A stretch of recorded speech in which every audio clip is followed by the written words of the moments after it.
Okay, I call the Board of Commissioners meeting to order for April 13th, 2016. Pledge allegiance to the flag. I pledge allegiance to the flag of the United States of America and to the republic for which it stands, one nation, under God, indivisible, with liberty and justice for all.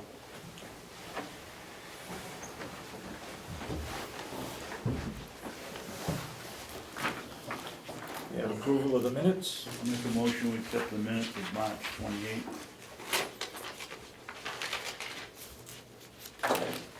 Second. Why is it What? March 28th? Because you're looking at the delegation minutes. Yeah, what are you looking at? We're not going to accept the delegation minutes, right? County Commissioners meeting for April 6th. Too much water. Are there a motion to accept? Yes. Do I hear a second? Second. All those, any further discussion? All those in support of the motion, say aye. All right. Aye. Ken, Chris, did you vote? Aye. Sorry. Say aye again.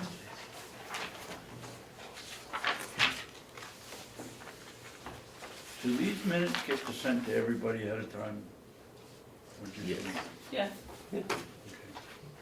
Commissioner, all three of you and Ken. Of course, it doesn't matter. They'll get corrected by you.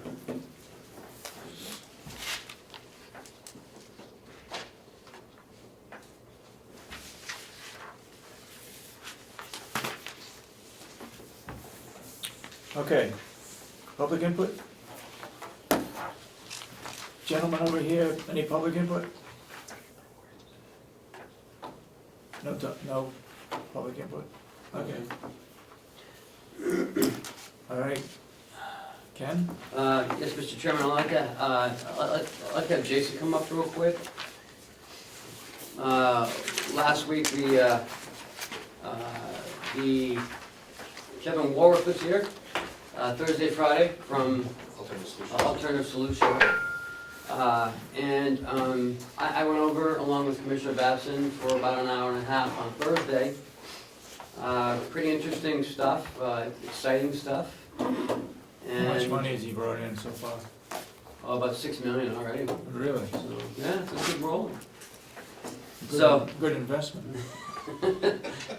so I'll let Jason update you. It was a good meeting. It's our first initial meeting. The 2 days we're going over, we were mapping out how this is gonna work for the next 12 months to get where we need to be, who we need to get involved, our next meetings, what we are currently doing for programs already, and the thinking for a change and living for a balance, which are cognitive-based programs. Were very important that we already are doing, and other things that we're doing, and what that's going to look like by adding more programs. And so it was a good roadmap to start with. The next steps is going to be, there's more conference calls that are going on. Kevin is currently working on a 3 or 4 page paper to talk about the programs and building another PowerPoint.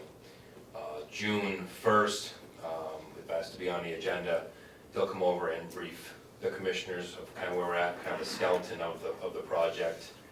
We're also putting together to meet all the, as they call them, the critical friends in the community, either June 1st or 2nd, which is all the outside resources to bring in, see where they can fall into the programs and what they can support and help us with. Also, same time, we're trying to get the court, public defender's office, county attorney's office,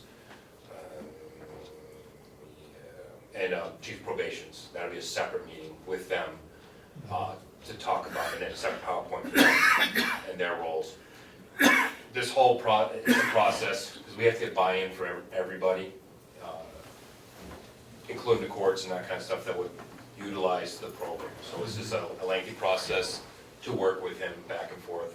And once we have everything kind of mapped out, is when we start looking at what does this cost, what does it not cost, what do we want to go for grants, we not go for grants because we don't want to make sure that we're sustainable for the future. But that's long-term, that's gonna be a little ways away. So this was the first couple of days initially of the building blocks of where we're going and what we have right now. But it was very productive. It was myself, Lieutenant Phillips, the captain, Sergeant Duguay, Sergeant Baker, Sergeant Fiendalka dropped in and out, so he was running the shift. And then Ken and Commissioner Babson stopped in for an hour or so. So we spent 2 solid days working on, locked in a room working on it, so, and this is just the initial. So there's a lot more work to be done. And there's a lot of good discussion about, you know, sustainability. Where do we want to go in, you know, soon or in the future? How do we see the program, you know, evolving? There's a couple things, you know, long-term, sober living house is a possibility, but again, it comes at, you have to have a good working model of what you're going to do to determine where you want to be in the future. And we're looking at, in our model, looking at 2 things. One is you're looking at the high-risk, high-need sentenced people that are there for, we're working on what block of time we're saying you gotta be there for, because that would be your intense program piece. But then you also have a lower track model, which people there for short duration time or pre-trial that could drop in and out of, which would be, you know, they may not be able to take the thinking for change because they won't be there long enough, or some of these other ones, but resume writing, checkbook balancing, parenting, all these other classes that they're short duration time, they could drop in, take that class, back and forth, and maybe they're working their way towards, if they got time, if they got sentenced into the longer term programs. So we're in the building phase right now. Sounds good. The other thing I have for you too is, first week in May is technically the Correctional Officer Appreciation Week, again, along with Nurse Appreciation Week, but because of training and a lot of other things coming up, we are not gonna do it till the week of May 23rd, and the banquet's gonna be May 26th. And I have a copy for all of you for banquet day. A letter is going out to the delegation members inviting them as well. In the past, we have gone to businesses and asked them to support us and doing things like raffles and other stuff for our staff. This year, we have opted not to do that. Instead, what we have done is, all the businesses in the past couple of years since I brought this into the county, is we sent them a thank you letter, appreciating their support, and invited them to come to a social hour to come meet and greet the staff and not ask them for anything. On the same evening? On the 26th, yes. Yeah, same So evening. we're gonna send them home when they get ready to eat the meal, or is it gonna be, you said meet the greet and greet? They'll have food. We're gonna do a little bit of a ceremony. We're giving out some awards to staff of But no officer, supper? officer of the, you know, there's food there. Officer of the year and that kind of stuff. It's more of hors d'oeuvres and those kinds of things. Good idea. For them to drop in and say hello, and for us to thank them for the support the past couple of years, because the community has been fantastic. Everything from outdoor fireplaces, to oil changes, everything else, but we did not want to tap the community again. You know, and I'm trying to do this every year, tapping them, so we went the opposite this year. Jason, is there a list, and would it be proper to get a copy of who you've invited, so that if we go around town, we can ask them if they're gonna come, or thank them for that? Sure, I can have Lori draft a list. Could you? Yep. Thank you. Because every year we put them on our website of all the businesses that helped out. And we always put it on our website, so I can have her give you a list. Okay, thank you. That's all I have, Great. unless you have something else for me. No, sir, thank you very much. How many inmates do we have in?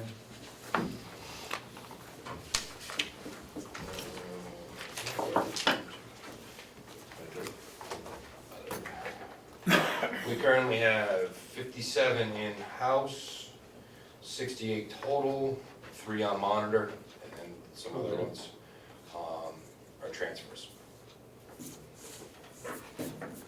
How many runner inmates do we have? What's that? How many of the runner inmates do we have? Rented. Rented inmate. From which? Rockingham, or Any- wherever. Rockingham. Anyway. They've got 4 Four? from Rockingham. That's all the out-of-county inmates? No, we have Stratford County inmates as well, too. How many of those? Well, that's, I mean, how many About all 18. together? How many? About 18. So we get 18 22 for altogether, or? You get Yeah, roughly but 22? this should be going back pretty soon, huh? Yes, they'll be going back in the future. Wow.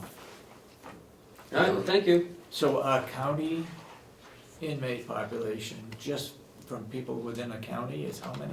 Probably around 36. 30, yeah. Wow. And it's not because the arrests are low. This is during a time right now where the courts believe that everybody needs treatment and help without any treatment and help in the community. It's just a different time right now, and Everywhere you swinging turn the it, pendulum. everywhere you turn in the newspaper or online, you know, it all talks about the opioid addiction and you know, some of the resources and, when you and Kevin were talking, did you identify any other resources that we don't know about yet, or? Well, that's why we're gonna bring all the people in from the community. There's actually a lot of programs within the community itself that just don't, they meet Tri-County Capital Law. We're gonna bring all those resources in. Anything from United Way on, there's a lot of different things they're doing, little pieces that can tie into us, to be helpful. But you might see that we saw a huge uptake last year of book-ins. We book in a lot more people, and then booked out a lot more people than they have in the past. They're not holding as long because they're doing low bails or personally cognizant bails, and they're back out again, but we're seeing the same person 4, 5, 6 times. And what part of the program is when you have it, is that's when you work with the courts and the public defenders of, okay, it doesn't make sense this person going in 4, 5, 6, 7 times. It makes sense to go to a program, which we don't have. This is what some other counties have, established programs. All right, let's get them into the program to hopefully give them some education, treatment, because it does take the 9 months to retrain the brain to get off alcohol and drugs. And you have to have cognitive-based education to be able to retrain them. And they're gonna slip and come back, but you hope that they come back less and less and not as frequent. But we get a lot of people at 4, 5, 6, 7 times in a year or more, just in for a couple of days. You don't come for days. It's the same thing over and over again. Thefts, burglaries, probation violations, those guys. Thank you. Is everybody else said? Sir? Thank you, Dave. Thanks. Thanks, Jason. Next, I'd like to have Chuck talk to you about a couple of things. Delta Dental and health. Go ahead, Chuck. We've got new rates for July 1 from Delta Dental, and the rate is up 24.4%. How come? We are in, still under that 3-year adjustment period from the situation you had a couple of years ago, where you dropped a lot of people off the plan who weren't actually on the plan. So they've smoothed out the rates, and this is another So adjustment. we have less people, but higher rates. A lot less people, and a lot less people who don't make claims, Yeah.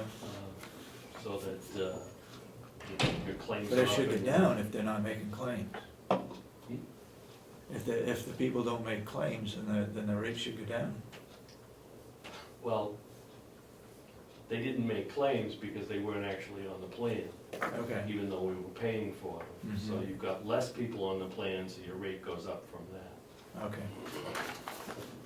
So they have a minimum, different categories, just to, The larger the number of people you have on the plan, the lower your rates. anything we can do about that? Not Are there a lot of people, county employees, that are not on the dental plan? No. Everyone is, right? Most people are. And That's one of the benefits, is to have everybody on that plan. correct. Does the second person on the plan, like a spouse, that they pay for, Yes. does that help? It increases the number of people on the plan. Mm-hmm. What doesn't help you is that your benefit level on the plan is not that good. Yeah, So that if for instance, a county employee has a spouse with another plan that's a better plan, they're gonna obviously opt for that plan. Go ahead. Well, this certainly puts us over the $5,000 limit for the year. We gotta go out for bid. When is our contract up with them? 1st of July? Yes. And keep going on What other companies provide dental that you're aware of? There aren't a lot. But we can look into it certainly and see if there are any competitive ones. I know of one other, but that's it. Well, I guess it wouldn't hurt to write up an RFP and get it out and Sure. see what we got.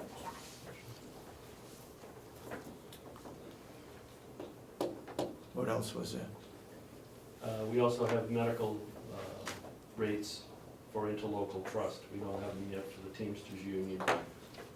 Interlocal trust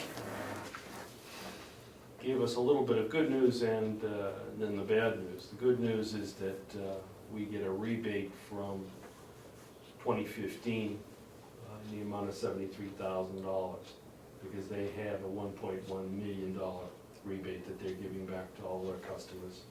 And that 73 is our share of that. The rate increase, though, is 9.48%, which is slightly under the 10% that I predicted, but significantly better than the 11.2 that they originally told us around the first of the year. And if we apply that rebate from 2015, then that reduces the increase down to 6.92. And that will distribute the rebate to the employees over the course of the year in a reduced rate. Did I understand you, we are receiving 73,000 rebate? Carroll County gets Carroll County. 73,000 Okay. back from 2015. it. Go ahead. We pay, Interlochen Trust by the month, or the quarter, I forget which, About a month. Month. by the month. Are they going to keep the $73,000 rebate and just reduce us by 1/12 every month? Or are we gonna get the 73,000 and be able to use our money to earn our interest? We have two choices. You can take the 73,000 as a one-time credit in August, or you can take it as a credit each month. So if we take it as a credit each month and they keep the remainder, are they going to pay us interest on the remainder each month at a decreasing rate? They don't pay interest on Well, then we be better off taking it all at once and paying it all it. at once. You can do it either way. Well, what would be the advantage for us to pay it 1/12 every month? It balances it out over the year. That's the only advantage to it. You It can- spreads it out to the employees, so they don't have to pay so much. That's the way What? you spread it out over the 12 months. Well, they've given us the rates per month, so we take the 73,000 and we pay it in August. How is that gonna affect? It reduces it by $6,000 a month. So that reduces the rates that the employees have to pay. Oh, And that's the way I'd like to do it. okay. So, everybody gets a share of the wealth, or it doesn't go up so much. Okay, And once we get the rates from the Teamsters Union, we'll develop a rate sheet and share that with you. So you'll know exactly what everybody's paying. in their contract, they had the upper limit, didn't they? 8%. 8%? Yeah. Okay. And that's it. Anything else you got? Good news? No good news? The auditors are coming back when? 18. Next week. Okay, thank you. So, thanks, Chuck. About a month ago, we met with Bernie Russo from the Pennachuck Water. And the packet is The proposal from NH Water. I talked to him yesterday. I had a couple questions, and so if you're, and I gave this to Will so he could review it. Did you have any comments to what you saw there? Yeah, there's several things, I guess, that I was, depending on which way the conversation is going, that I could answer and give an opinion on, I suppose. I'm looking more on page, if you want me to just start with some of those. Yes. I'm looking on page 2, and starts off with, Penachuk will be responsible for the following scheduled activities for a fixed annual rate. So they're gonna come and check our well station and our tank inspection weekly. They're gonna fill the chlorine, the gate valves, the hydrants, annual flushing, painting of the hydrants, meter readings. We don't do that, do we? The hydrants? Well, that's the thing, it's, The fire department does that, don't they? the fire department does the flushing, the fire department does the painting of the hydrants. We fix the hydrants when they're, when they get broke. Yeah. But most of the maintenance on them, for the most part, is done by the fire department. And when you went out with him, did he ask about that, or? Yeah, I'm pretty sure he did. I can't say for 100%, but I'm pretty sure I told him that the fire department does Okay. a lot of it. The interesting thing, the bottom bullet in that paragraph talks about water sampling as required by the DES. Sample, the next line, sample processing fees will be paid by the Carroll County complex. So they're gonna go and put the water in the bottle and send it, and then the county's still gonna be responsible. And that's not cheap. No, and that's one of my questions I had with him, and it's averages about $500 a test. And how many do we do a year? It can vary what DES has for us. I mean, we have the monthly bacteria test, and then, that's not that much money, but, then quarterly, usually I think like this year it's Q3 and Q4 is most of our testing is gonna be. And this goes to the state? Right, we take them to state labs. What goes up to North Conway? That's our wastewater. Wastewater? In the budget, we got $10,000 for water testing. So add on another 10 grand to that. To be fair, part of that 10, as much as I hate to point it out, but part of that 10 is also for the wastewater testing, because it's all a Okay. line item. But still, you're gonna add on, at least $6 or whatever onto that, so we're still paying. So he's, on page 3, he's got a $16,200 fee for doing these things in this first paragraph. Which, I don't know, I just find it, personally, I just find it outrageously expensive. I mean, they're gonna come once a week to check, we check our system 2 to 3 times a week, that we go up on that hill and check things. And then half of these hydrant things are already being done by the fire department. Now you get down to the next Will, paragraph. excuse me, before you go any farther, Yes, sir. tank inspection weekly, isn't there somewhere in their quote that says they'll come here once a month? I thought that's what he told us, but I guess he decided to go on weekly. Where did the month come from? He talked about it here. That's why I thought That's it why was you a thought month. Yeah. Oh, okay. Well, it wasn't in the. No. So then you go down to the next paragraph, and these types of things are time and material work.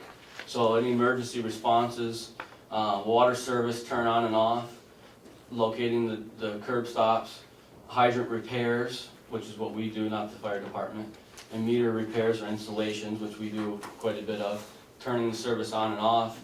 We have quite a few different customers in the village down there.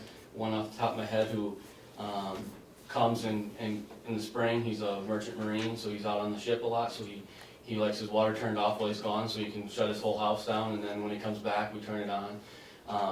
So those kinds of things that we offer, but from my understanding, and maybe Ken can correct me if I'm wrong, if we go to the last page, because it says for unplanned emergency maintenance fees, so you go to the last page, and it gives you an hourly rate for the individuals for regular time, overtime, and I don't know what overtime times 2 is, or whatever that is, but just the regular time, they list the foreman, the operator, and then you go down and you got a service truck and a foreman, so I'd assume that the foreman's gonna be driving the foreman truck. and the operator's gonna be driving the service truck. So when you add that in, we're looking at almost $100, $96.74 when the foreman comes out, and we're looking at $83.42 when the operator comes out. Now, it doesn't say in here, but from when we were talking to the gentleman, I assume they're in Pittsfield, it talks about their station in Pittsfield. So if someone wants their water turned off, right now I run down, turn it off, and Cheryl charges them $25. They're gonna probably start their time when they leave Pittsfield, which is about an hour. They're gonna come up, it's probably gonna be minimum charge, even though it takes them 5 minutes to turn it off, and an hour back home. So what are we looking at, $250, $300? No, and when I spoke to him about that, they would turn it off when they came up that weekly visit to the complex, Okay, is when they would turn it on or off. yeah, You know, they would like a few days' notice too, so. right. But even in a situation last week, for example, a gentleman opened up his house and the freeze plate had broke out and the water was leaking on his floor. So I went down there and I turned it off, replaced the freeze plate, for him, turned the water back on. That's kind of an emergency thing. We charge them very minimal with us doing it, but if they're gonna come up for that, I'm sure that service, if it doesn't happen to land the day they're coming up, they're probably gonna charge us for that, I would think. Yes. So, And it's gonna take them an hour if they don't have the crews out doing something else. Right. And the poor guy who's got the water leak is suffering with more water. right, or we've had in the fall, usually first snow, when it usually happens is when the first snow happens, someone hits a hydrant down in the village, which has happened several times. Now you got hydrant repairs, if it's not on the day that they happen to be coming up, are we gonna pay extra for that? So I don't know that this, to me, it's just, I just don't see a value here. yeah, And we're still responsible for heat, snow plowing, winter hydrant cleaning, Yeah, chemicals, emergency digging, everything. digging. Doesn't sound to me like it's beneficial to go out. Nope, I mean, I don't really see any savings.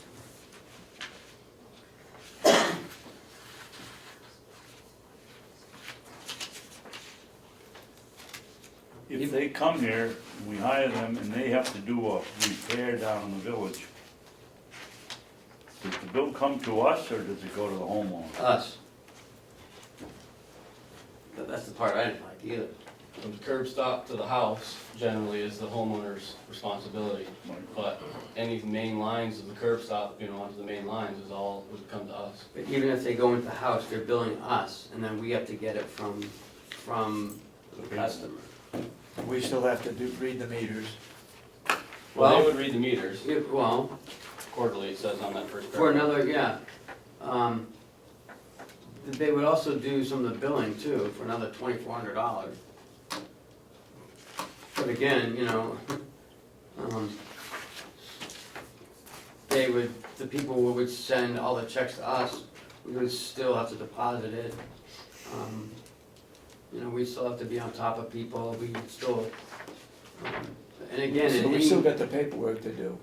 yep, and any repair that is done on anything, we're responsible for it. And parts. Right, in parts too.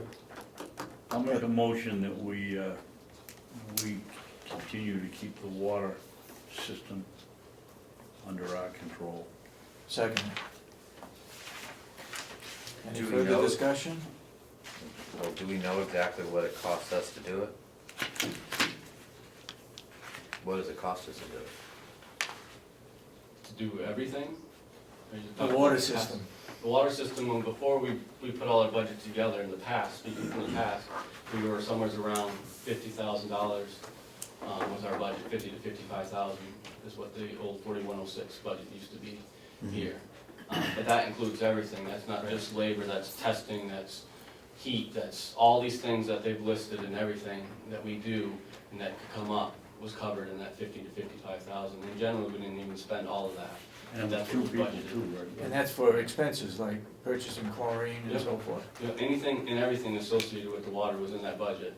And previously, it used to be in the, around the $50,000 range, give or take. And that included two part-time employees, one full-time, part of your salary and part of Wayne's, right? No, it only included part of. Or all of one. Wayne's? Part of Wayne's. Okay.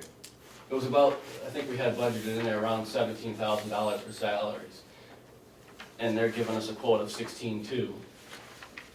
You know, $800 difference basically on the salary end, but all the other expenses, according to what they said in this thing, we're still gonna absorb. So it's a difference of $800 based off that little budget. How much time do you actually put into that? It's not, it's hard to quantify, I guess. It's a little bit every day type of thing, you know. These two top checks, the well station check and the inspection, when I go up, it's about a 20-minute thing. I go up there, drive up there, or walk up there, I pop the cover, look at stuff, I go into the building, look at stuff. It's not hard, it's just a 20-30-minute job that needs to be done at least 2-3 times a week. The testing yesterday, I had to do the bacteria testing, 20-30 minutes, and that's once a month. You know, and then quarterly we have obviously the meter readings and then the state testing. There's not, as long as things aren't going wrong, So there's not a lot of time. there's not a lot of time really, as long as a lot of things aren't going wrong. When things start going wrong, obviously it requires more time, but if you keep up with the things that we've found, you know, it's just dedicating that 20 to 30 minutes a day kind of thing to stay on top of So things. you have a computer in your office that alerts you to when the water is low in the tank. It comes right on my phone, so no matter where I am, there's Okay. alarms. If that door opens up, from 7 to 3, the door opens up, it won't send the alarm. If it's before that or after that, that door opens up, it sends me a text, an alarm.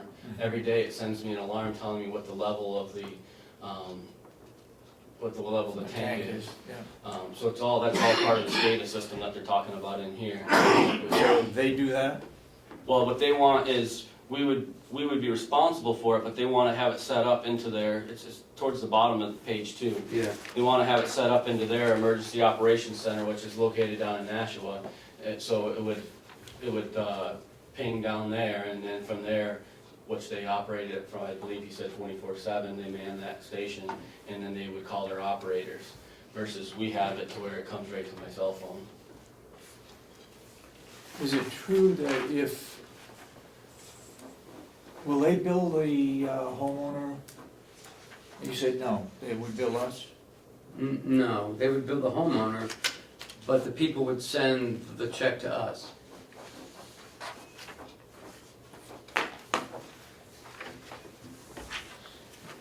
I mean, you know, he was very They would bill. open to, you know, how we wanted to do it. They didn't really care. So I asked them several options, you know. They could take the check and then, you know, send all the checks up to us and we would deposit it. Or the check would just come directly to us. That's the way they felt that. Is there any advantage to the homeowner down in the village by going with this company? I think it's more of a disadvantage. I think so too. Personally, I think it's more advantageous for us to stay with them. They're used to the service, they're used to dealing with Cheryl on the billing end, they're used to dealing with us, they have my cell phone number, they can call, we respond. Plus, it's a better response time. Plus, you know, I think the control, as far as costs, you know, it's still under our control. Okay, any further discussion on the motion? Yes, so I just need a little help, I'm sorry if I'm not understanding. The 16.2 is, what is that fee? That's a guy who has a license, and he monitors, he checks the well weekly, he inspects the tank weekly, he fills the chemical tank as needed, he inspects the gate valves, he inspects 4 gates a year. He does the hydrant check, he does the dry check and the wet check of the hydrants. You know, all the stuff in the All the top stuff in the section. first Do we set of- pull the meters? We don't pull the meters, do we, to check? Occasionally we do. To test them by the American Water Works Association standards? Most of the ones down on homes, we don't, unless we have a problem with them when we go to read them. The ones up in the, like the master readers, up on our wells, we Yeah. do rotate those out, we have to, have those, tested so often. But most of the house ones, no, we just, when there's a problem, then we replace it and have it fixed. So the 16.2 is for what's in the first set of bullets. Mhm. With the exception of water testing. Well, yeah, They take the they'll take the samples. water, We pay but the we water. pay, and it has some, what's the average testing, and they said $500 to $600 a test. And we would be responsible for that on top of the 16.2. And they do their own testing as opposed to sending it to the state, isn't that what? They do some testing, Some testings, they farm right, out. right, they do send it to the state. Okay. So, the emergency, so the $2,400 is for the billing and collection, Right, and that's an option. right, And then any emergency service, we'd be responsible for to pay at those rates. right. If we so desired for them to do the service. No, if they take it over, that's what they do. It's their license, they're gonna do the work. We're no longer involved as far as any repairs, any pulling, I mean, we may have to do, like a lot of the digging. But they're gonna do everything else. We're responsible for the power, the chemicals, the heat, the snow plowing. No, that's the plowing up to the tank. Which we don't do, Right, we can't do, so, But they're gonna have to get up there, right? right. So they're gonna require us to plow it. I don't know. And then we have to clear around the hydrants. Do we do that now, or does the fire department do On the complex, we take care of it, it? Talking in and the village. the village, I believe the fire department takes care of it. Any further discussion on the motion? What's cross connection? Cross connection program, it's like when your water and your sewer where they could cross contaminate. One of the things we do here, which is coming Friday, is our backflow preventers in the buildings have to be tested annually or semi-annually. They're coming Friday to do the testing for this building, the jail, I believe, and our building. But that's kind of a program that you have to keep things getting contaminated. All those in support of the motion say aye. Aye. Aye. No. All those opposed, no. Okay. 2-1, motion passes.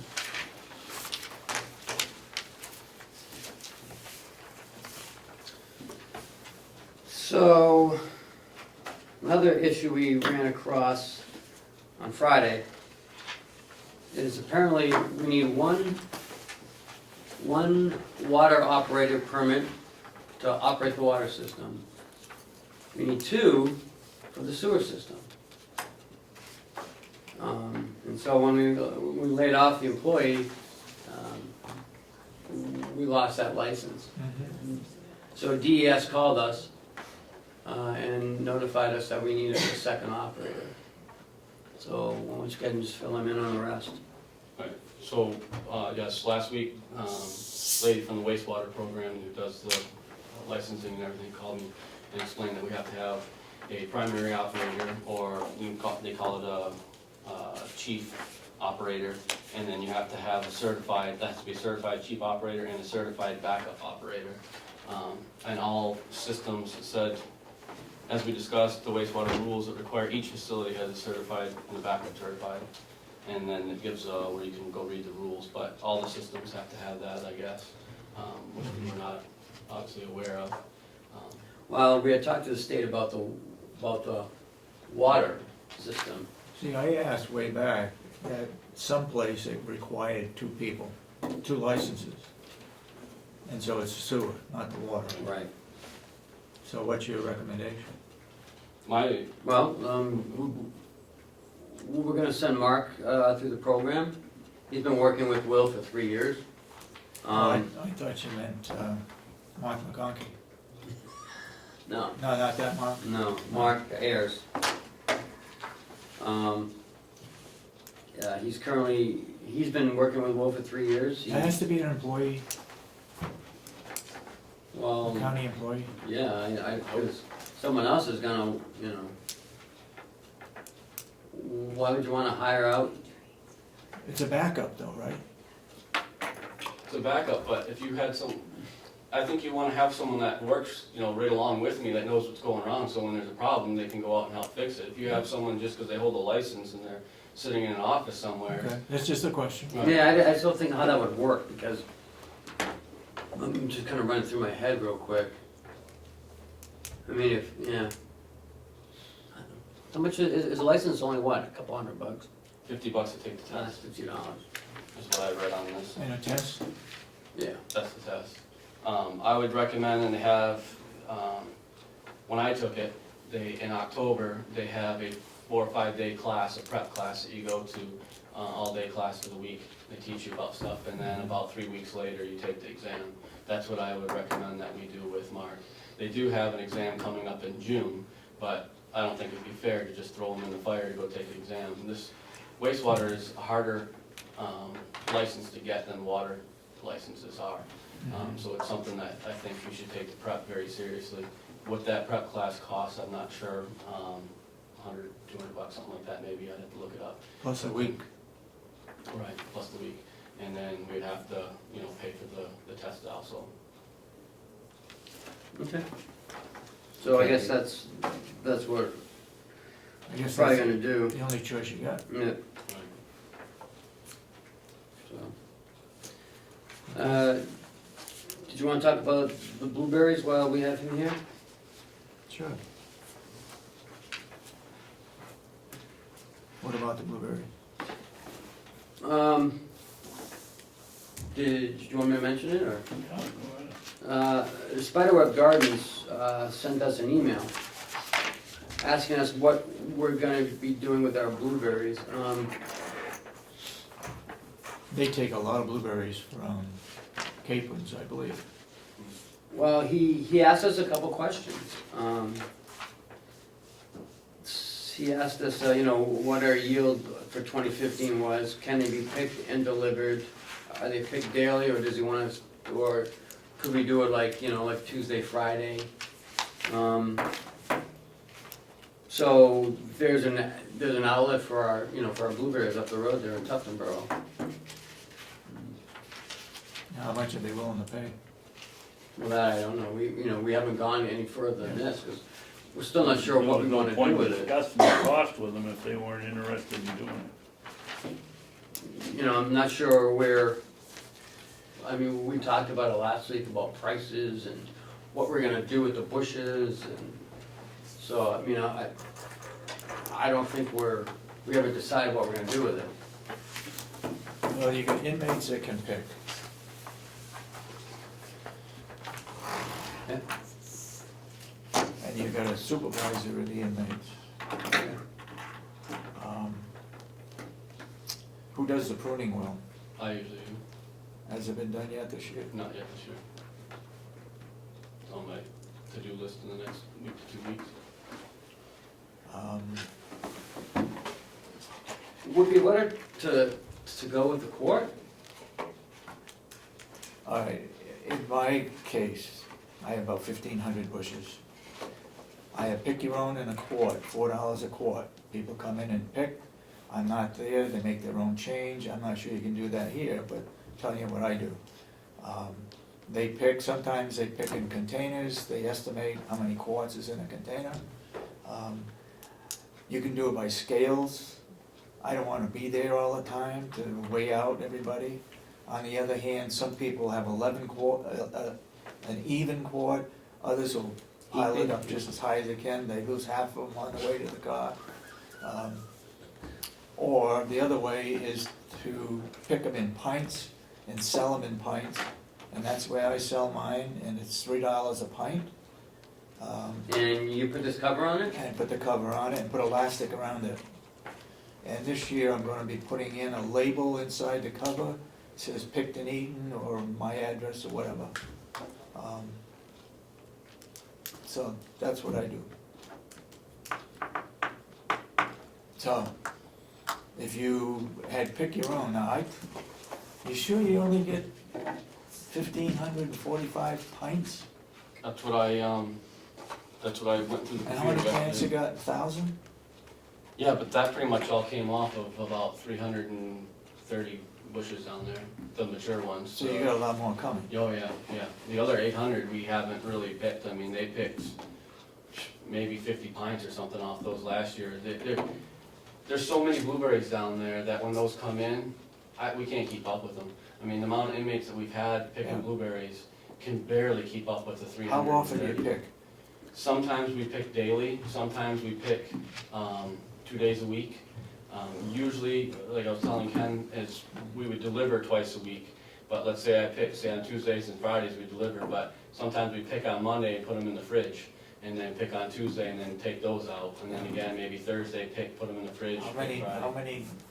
how many pints will your cooler handle?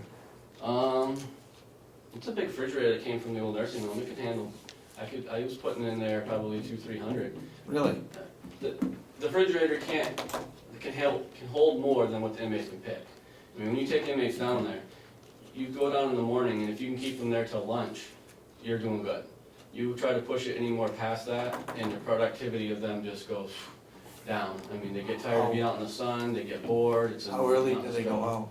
Usually around, Could they go out earlier and get in earlier for lunch? Probably not, because they have to be, Berries are better if they can be picked cold or Right. cool. you know, Right, if we work something out with Jason and with the kitchen to get the breakfast, that's the biggest problem. Is how the meals get served over there. So if we can make an arrangement, I mean, it could be done earlier, probably. Usually we go out about 8 o'clock and then they're done by 10:30, and then they come in for lunch. Because more than 2.5 hours, and like I said, I've sent people out there all day and the production it goes downhill, and it's just a waste of time to leave them sitting out there picking because they don't pick enough to justify being out there. can we justify a pick your own here? Jason, has no problem with having an inmate sit out there under an umbrella and collect the money. Would we be better off if we did our own pick your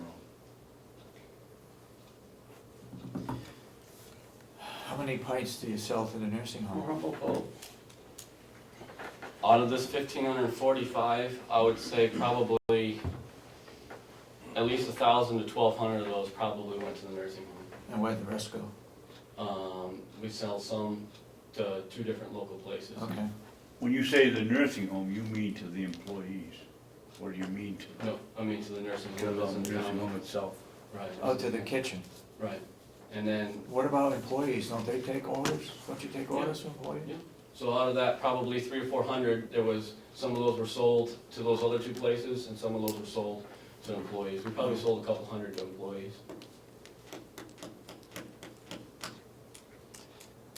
Either way, people are interested in eating blueberries.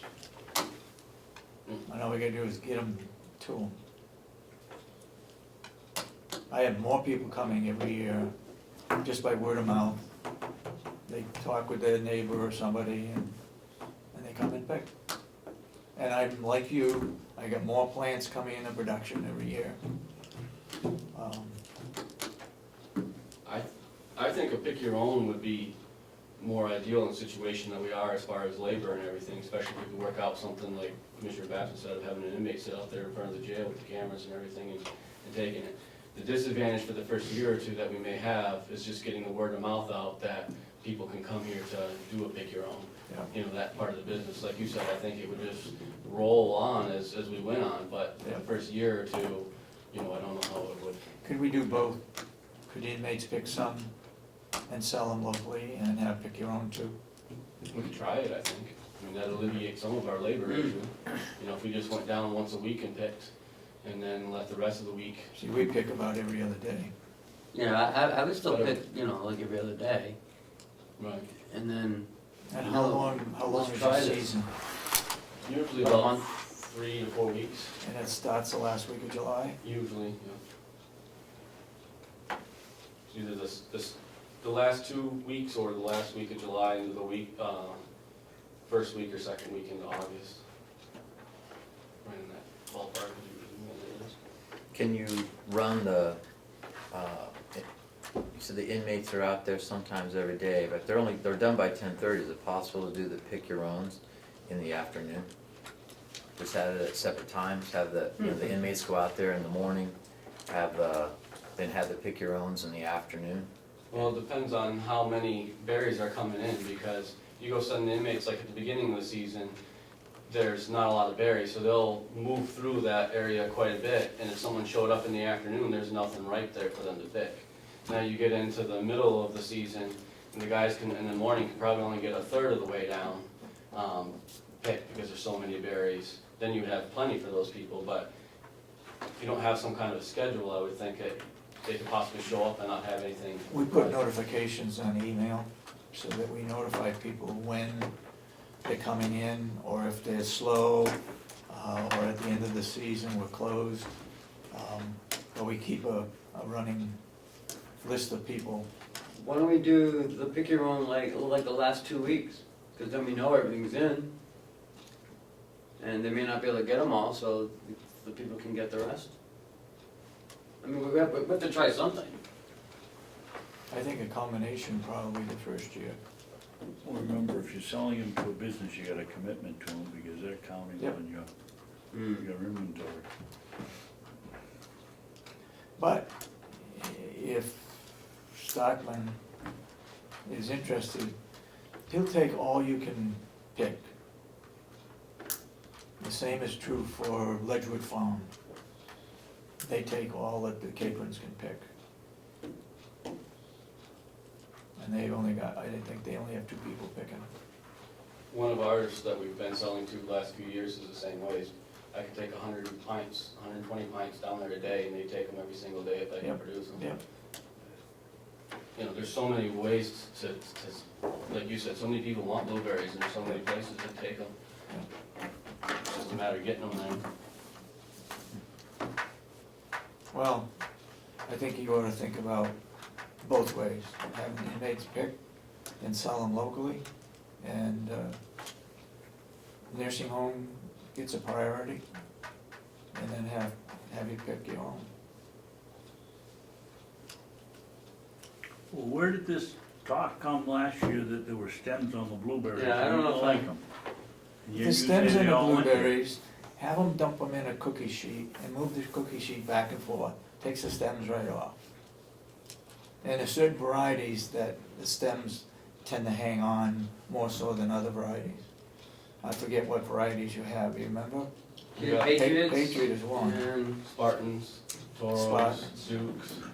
You got some Duke? Yeah, most of the mature plants are Patriots and Spartans. Okay. And then the newer ones are split between the 4. The And Dukes Duke would come in early, they're an early variety. Well, I'm more interested in where the mix-up seems to come. I heard last year that they didn't take the blueberries because there were too many stems. Today, we're hearing that they took most of the blueberries. How many blueberries went over to the nursery that they kept?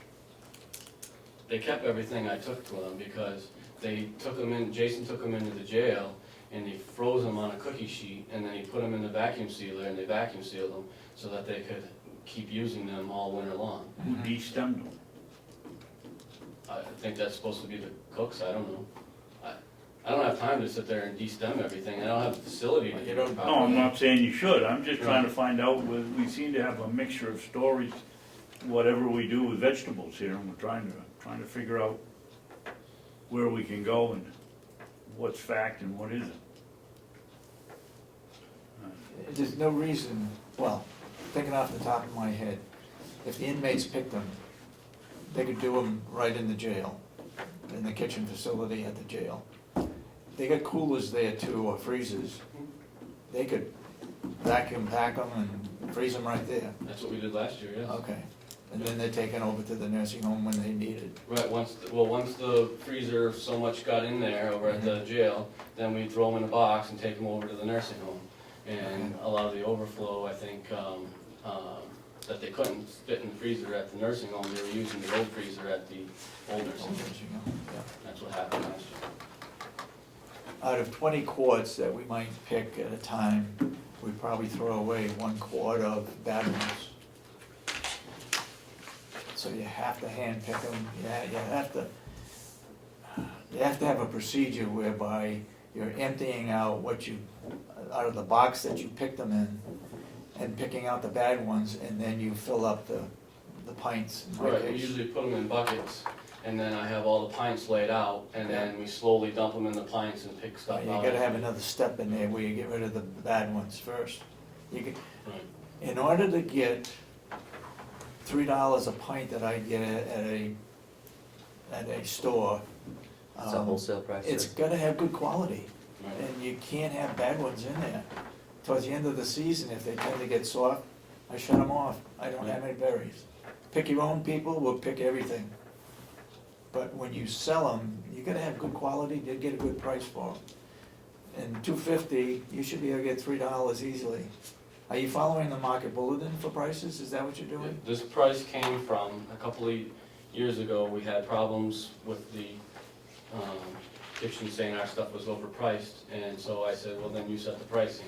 And we went to Native Maine website that they buy stuff from, and that was how we based all the pricing of everything we produced that went to the nursing home, and that was $2.50 was the price that Native Maine was getting, and so that's what we've stuck with, because that's what they wanted to pay, what Native Maine was charging.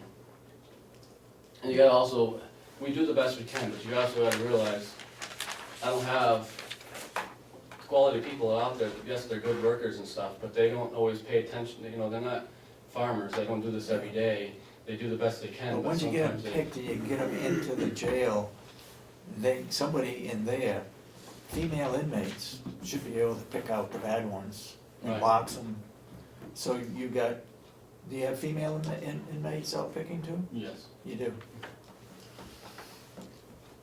I think the commissioner's on to something that, but I'm just imagining you're already doing it, but, you know, the pickings in the morning and the processing sounds like it would take place in the afternoon or after they're done picking. And that would seem like the way they would do it, that way they're inside, something different, Right. it's under air-conditioned circumstance. Usually, for some reason, going off of last year, for some reason, they didn't have a proper wash facility over at the jail or whatever, so a lot of times we took them over to Rob at the kitchen, his people would do some kind of washing to them, and then from there, they would go back to the jail to be processed and frozen, Yeah. and then from there, back to the nursing home. This was this back and forth thing that we did last year. They probably need to be washed to go into the nursing home, but Right. I don't wash mine, and the people that pick, they wanna know if there's any chemicals on them. I said, no, there's none. So I don't know what they do with them when they take them home, but you don't use chemicals either. No.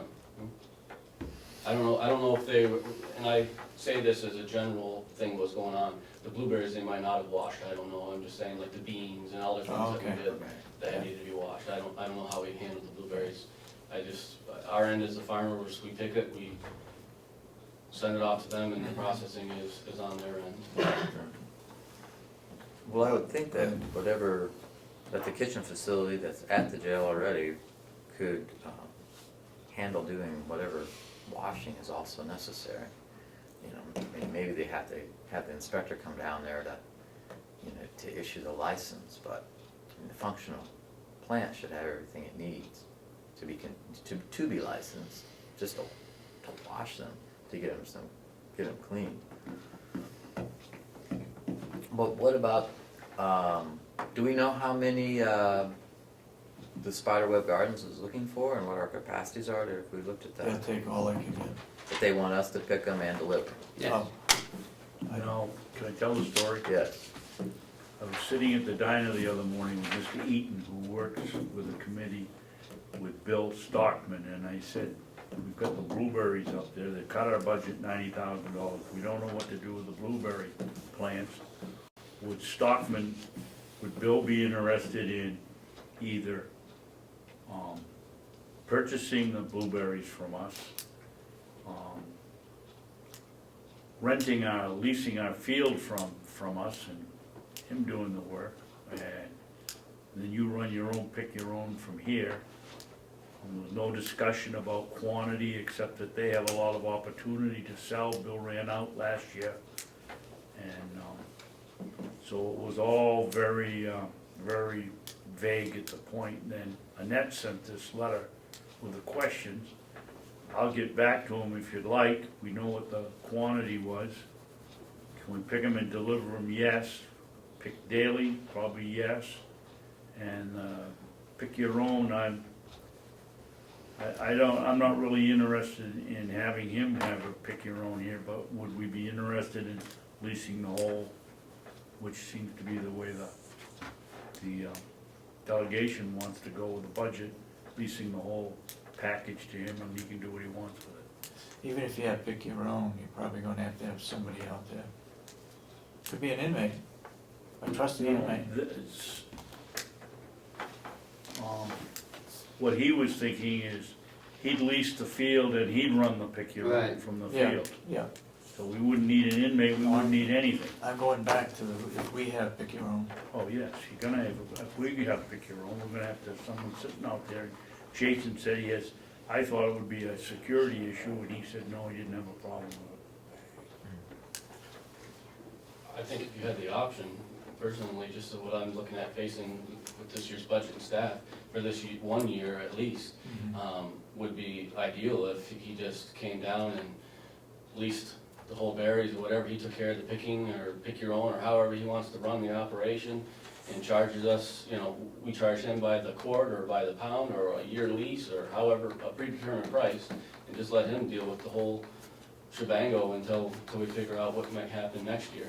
'Cause that's just my opinion, we have a lot, we wanna keep pushing out this wood and everything else, we got a lot of work to be done around here with, with one of my staff members gone now, and the things that need to be done, but. I would think that if that's the way we go, that we let someone take over the whole operation on a flat fee. Whether it's a good year or a bad year, that's their problem. Then I think the interest needs to be put on that hoop house. If we're gonna take labor off the blueberries, then we better put it someplace else. Well, you did, when the budget got cut, and I had a employee left, that's where everything went. I mean, I'm now doing all the stuff that he did and having to mow, plus trying to do the hay, plus trying to keep wood going out of here like you guys wanna have moved out. I mean, I do the best we can, but to shift, I have to, and I agree, I'd love to see something in that hoop house. I've been talking with Olivia, she's got some ideas that she'd like to do in there, and we'll help the best we can when we can, if we can, and she understands that. But I would just have to disagree with that statement of, well, if we're gonna shift off this, then have you do something else, because right now, that's not the case. So I guess I is just there think of anything myself. stopping us from putting out an RFP to lease the blueberry fields and for that matter, to lease the hoop house? It's not over 5,000. You wouldn't generate. Frankly, Chris, Yeah, if I'm gonna, not gonna go for 5,000.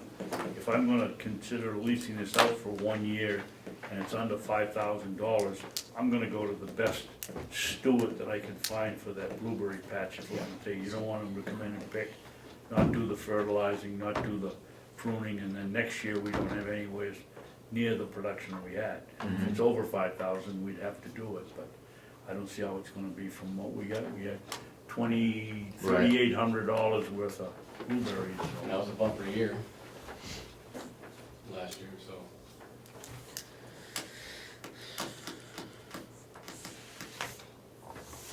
Do you want me to continue to negotiate with, See what they pay for a pint of blueberry of good quality. And how much would they pay for pick your own?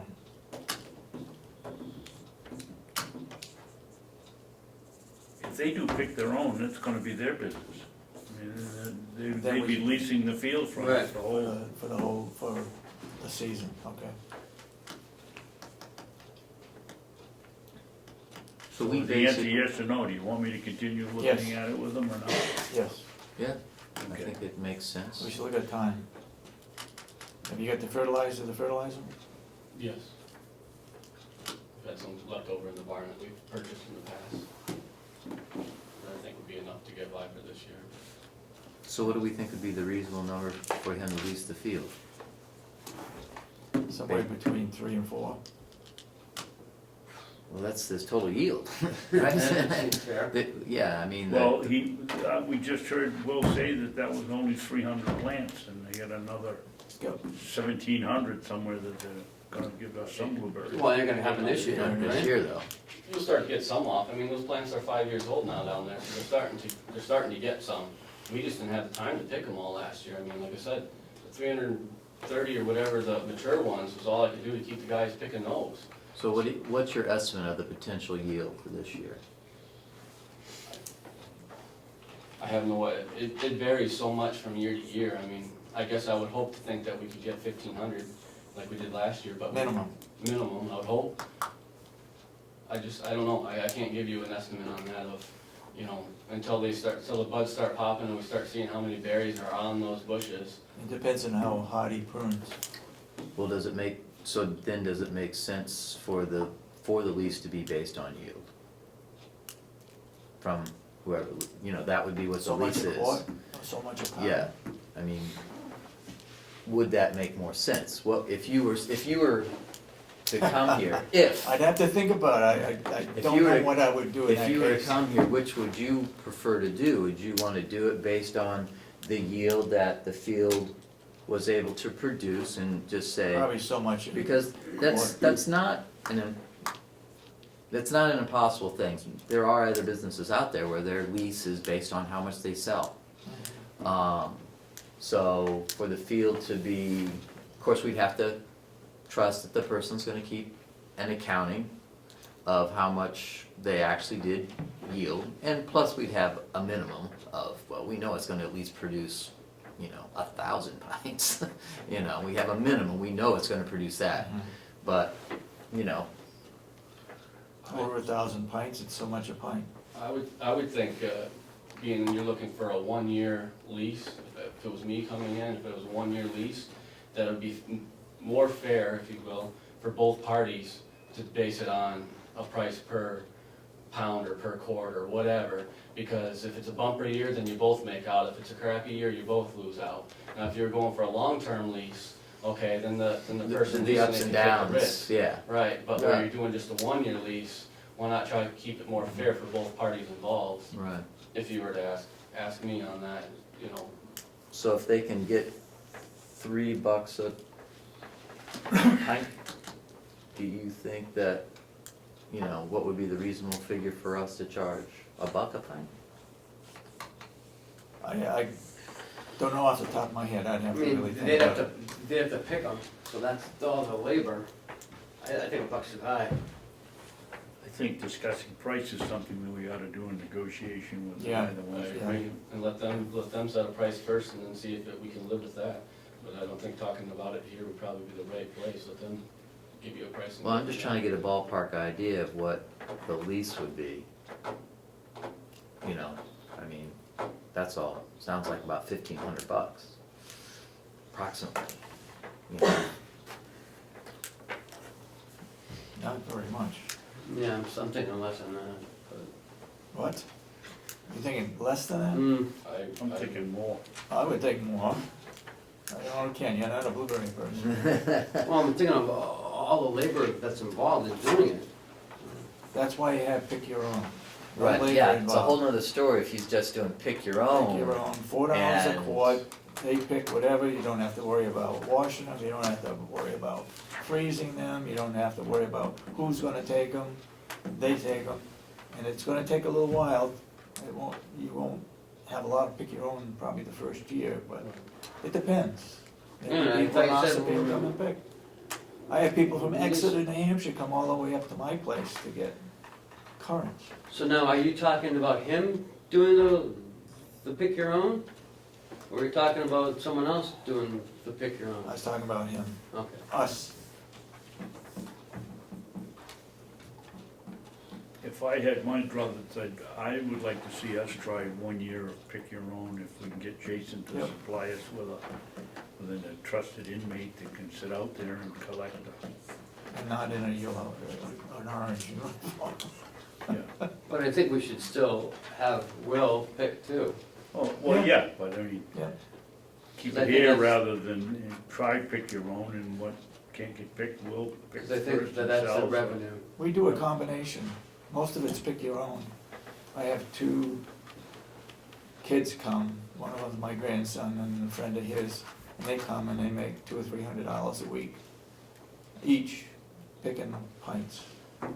I think if we do the combination, I think we go ahead and try it, I think that's a reasonable thing, but I think we shouldn't make any commitments to anybody of how much we're gonna supply to them. Almost all these places that we're You don't talking need about to here do would it. take whatever we have. Yeah, you don't have to make So it. I wouldn't make any commitments to them, I would just say, hey, you'd be our number one person if we wanna do something of You wanna that be on nature, the but call we can't list. tell you. Be as consistent as you can. Right, They like to know when you, and they don't like to have a whole bunch left over right. either. Well, you should probably raise the price too. You got a comment, go ahead. I see you moving around in your chair back there, go ahead. Well, it's just, I agree with the pick your own, but at the same time, you've gotta look, you're supplying to the home, so whatever you decide, whether you rent out the field or not, does that therefore mean the home will now have to go and buy their frozen blueberries from somewhere else to make their muffins instead of your own? That's one issue with leasing it out. The second thing is, again, I'm gonna agree with Will, there is no advertisement for this county. If you're going to do a pick your own, the word's gotta get out there because you won't have anybody show up because most of the people, unless you work in this county, don't even realize the county has blueberries. The third issue is, could you save some, you're processing them now, and unfortunately, as Will said, he doesn't have time to shake them out and do the processing, and granted, inmates are labor, but what do they get out of it for spending time picking off stems and stuff? It doesn't reduce their sentences or anything. So they're not real interested in doing a clean pick job, I'm sure.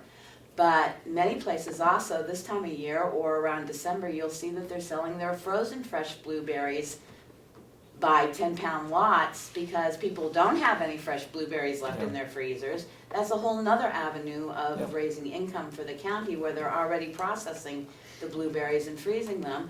That say November around the holiday times, you have 100 bags of blueberries and you charge $20 for them because that's what other farmers in this area have done. They've sold their frozen blueberries. I don't think the issue is getting rid of them, it's the issue of picking them. Well, but again, as Will said, there are many groups out there that like to do fundraisers and they use that fundraising money for Girl Scouts, Boy Scouts. They're always doing community fundraising things that if Will said to him, I've got a bumper week, we'll give you the third week in July and we'll take 50 cents and you guys take the rest of what you sell off of a pint for your project. There's many, many avenues that have never been explored. Yeah. And I think rather than parceling and leasing everything out from the county, it should stay in the county and try and make revenue for the county. Additionally, I guess my concern is if you've got one bidder that might take over the field, why would you not put that out to see who might lease the fields if that's the route you're going instead of just going with one person that's been contacted? Is put it out there and see who might be interested in leasing the fields. It may not just be one company, as you said. Most people are willing to grab all the blueberries they can. There may be other people in the area that have an interest in leasing your fields if that's what you decide to do. All right, is the consensus of the board that we should look first of all at pick your own and then inmates picking for the nursing home? One of those two orders, yes. Oh, both of them? I think that's what we should do, is continue to go where we're moving to, pick your own, plus continue to pick. And let's try that and let's see If the where we nursing go. home can't take, well, you can always freeze them, so that's no big problem there. As Becky says, it's like the hay, if you can hang on Yep. to them for 6 months. There aren't any fresh blueberries around anymore today, people are buying them. And they do sell them low bush in 10-pound and 20-pound boxes. The one problem I have is selling them to the nursing home, is they wanna use They're their wholesale rate. Their wholesale rates that we can't compete with. They're getting a fresher product, Yeah. and they ought to get a little more money. They ought to be paying a little more money for it. Well, I just don't understand why we don't pursue trying to find someone to lease the field just because Will has plenty of work to do. And he has less labor, and he needs to process the wood. We still need him to hay the field. If we can get a reasonable amount of money from the lease, We're only talking about a month period of time that they need to be picked. Hopefully the haying is done before then. right? Early July, Usually we're right in the middle, I mean, we're still hanging during that time period. Got 90 acres of hay that we do here, it's not all done in a week. I mean, it takes quite a while to get that done. But at least if you're putting an inmate out there, I think, trying to do the pick your own, we advertise it for a little while, put an inmate, that's cutting my commitment almost in half, right there. And then I just come back, say at the first part of the week or end of the week, whatever, and try to clean up what we can that people didn't pick. I mean, that's already cutting my labor force, or commitment in half if we can get people to come in and try this idea. And then just take the blueberries to market that we do. or freeze them. Do whatever you guys wanna do with them at that point, but. All right, John, I let Becky talk. Bring it to market. Just a thought, how about everything that you produce, whether it be hay, blueberries, what have you, beans, that you don't use at the county home, retain for off-season sales. Yeah. You make more money on it, and you're not competing with the locals. The problem with that is, John, we discussed that, especially the hay, is that this year we're under the pressure to increase revenue. And Before we the can't end do of both August. before the end of August, and we can't hang Well, I on. understand that, but I'm saying in normal But that's what we should be circumstances, doing, you get the you right that idea. return. Yeah. So, Thank you. All right, I guess I'm trying to get a consensus, because if the consensus is we try pick your own, no reason why the Mountain View newsletter couldn't say in there that this year we'll have pick your own blueberries, starting the last week of July or something like Now, that. we got the sandwich boards from the field day we could put down on the corner. When the time comes. Is that the consensus, we start with pick We'll your put it own? on the website Okay. too. I guess the consensus is that we'd start advertising pick your own, and see if he can work something out with Jason to get a reliable inmate, not in orange, but in some other clothes, Let to him be out blue. there. Um, And that would release you Stem of out of it. all that extra Think work. that. Okay? Great, thank you. Yes, thank you. That was, long enough. Let's go to the Hales location contract. It's the tuition agreement. You wanted our attorney to change it to 1 year? It appears to me that on page 3, the last paragraph above 9, oh no, that's, you gotta talk about that one too, but there's, I don't have the original one in front of me, so I don't know where it said that we asked for a 10-year commitment, but he's made it 1 year at a time. And I don't see anything in here about being 2 or 3 years, so we don't get in the same bind we had with Kennett and the high school student.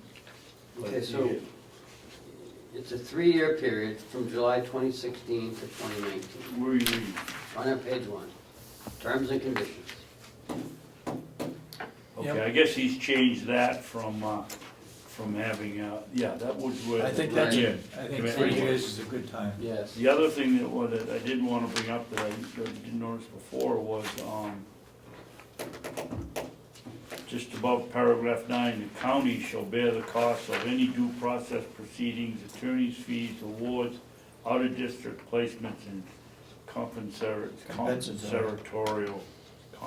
even say the word, educational awards. That should be The Hale's unincorporated, location, yeah, that the should be Hale's unincorporated location, place. that's one of the ones that should have been changed when we went back to him on the first draft. What do you want to change that to? Hale's location. because it should Oh, not be county. the county. Oh, right, And down under special education, yeah. it That's says the the county. commissioners shall bear the net cost. Now, we need to change that to Hale's location. Where do you see that, Ken? I got 8. special education. Under Yeah. 8. Yeah, but where? The next paragraph down. Here? Yeah, Top of go paragraph. all the way over to, no, all the way over to you.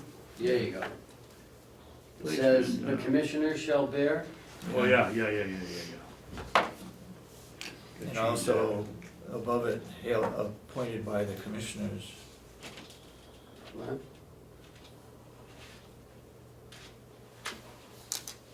As appointed by the selectmen of Hale's location? no. He did say, We want to take commissioners out of well, everything in there. no, because what did he say about the commissioners are the ones that actually, The commissioners act on behalf of the Right, unincorporated yeah. place. We act as selectmen in the appropriated. We have the same duties as the selectmen, I'm not sure we act in there. Well, maybe we need to review the statute. Because that's what it says at the beginning.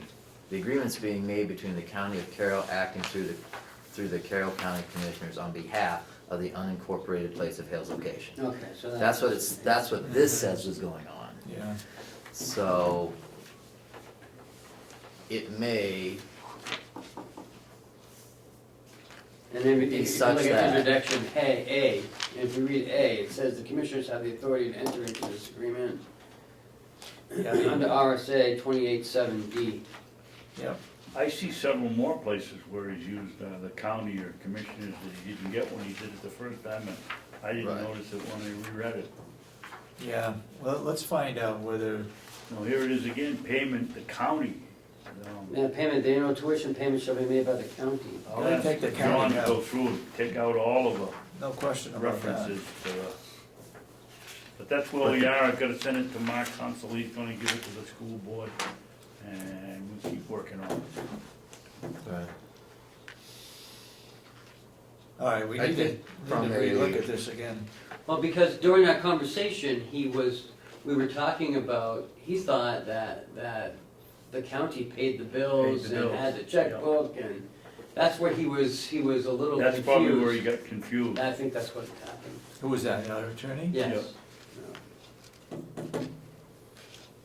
by the way, are doing an excellent job. Because he's done this for other counties, especially up in Coos, there's a lot of unincorporated Yeah, places up yeah. there.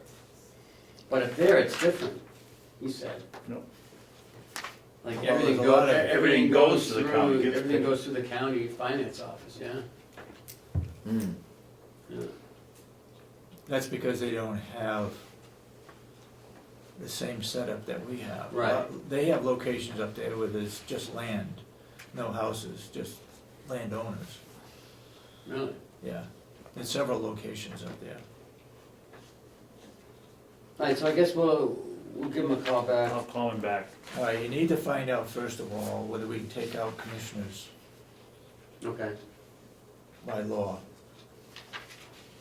And then take everything out regarding the county. Yep. County to pay tuition, county shall be entitled, county concerning, all the county stuff needs to be taken out. Has nothing to do with the county. County shall be notified, no.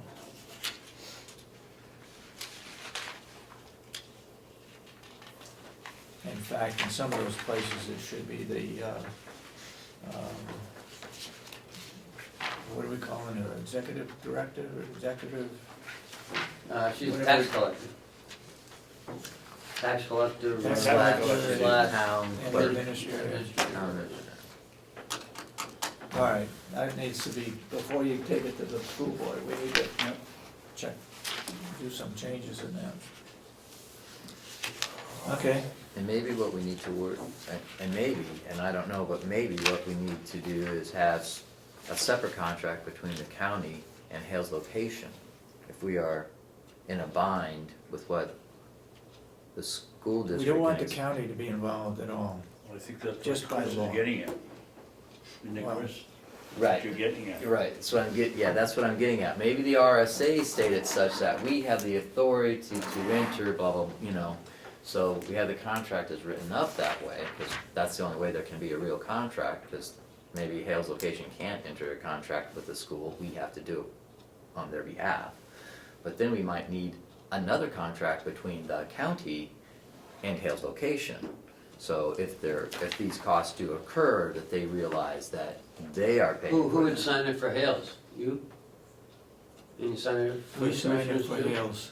So you'd sign it for yourselves both ways? Well, it's a conundrum.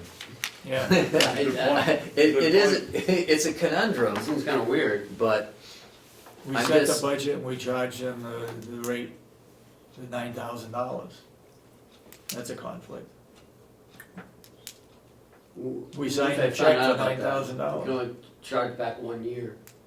And we already did, so it's nothing else we can do legally. Well, find out by law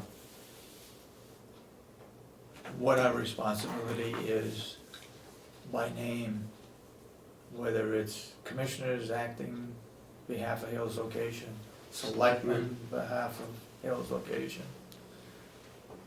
But I think the county ought to be taken out of all that stuff. And then maybe you guys can sign a contract between yourselves. They didn't pay ourselves, Yeah. but we each get $3,000, right? If we do No. that.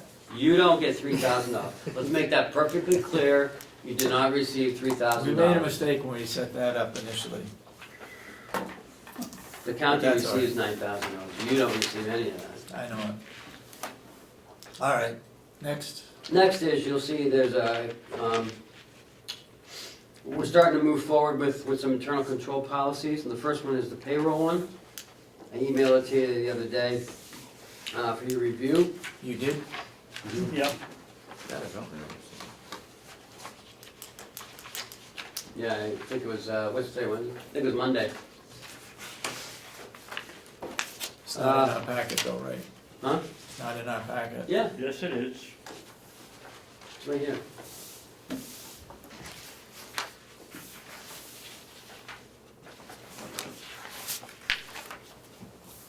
You didn't change faces to facet.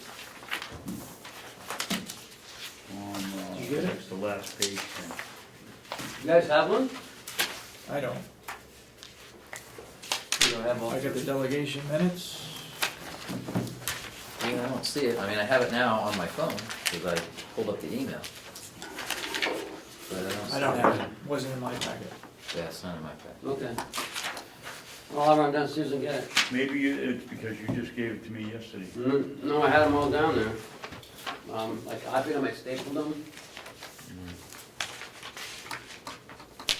Well, if you wanna wait till after, or you wanna wait till next week?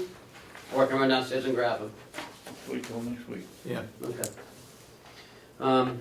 But anyways, I'm moving forward with, with some of our policies now, because now that the budget's over, we're able to, at least get a little more time so I can start addressing some of these policies. Is this following the performance audit? Yeah.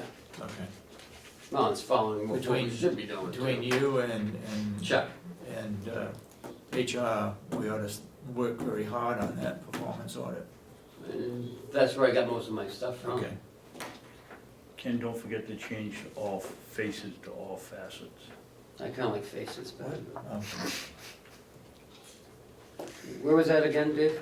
On the next to last page, right near the top, to ensure no single employee controls all faces. I don't want my face controlled by any employee. I put a T in there, facets. That's Dave. You've looked at that and made corrections? I mean, just that one that I Okay. picked right off. Okay. So we can see the corrected one next week. Yeah. And I'm also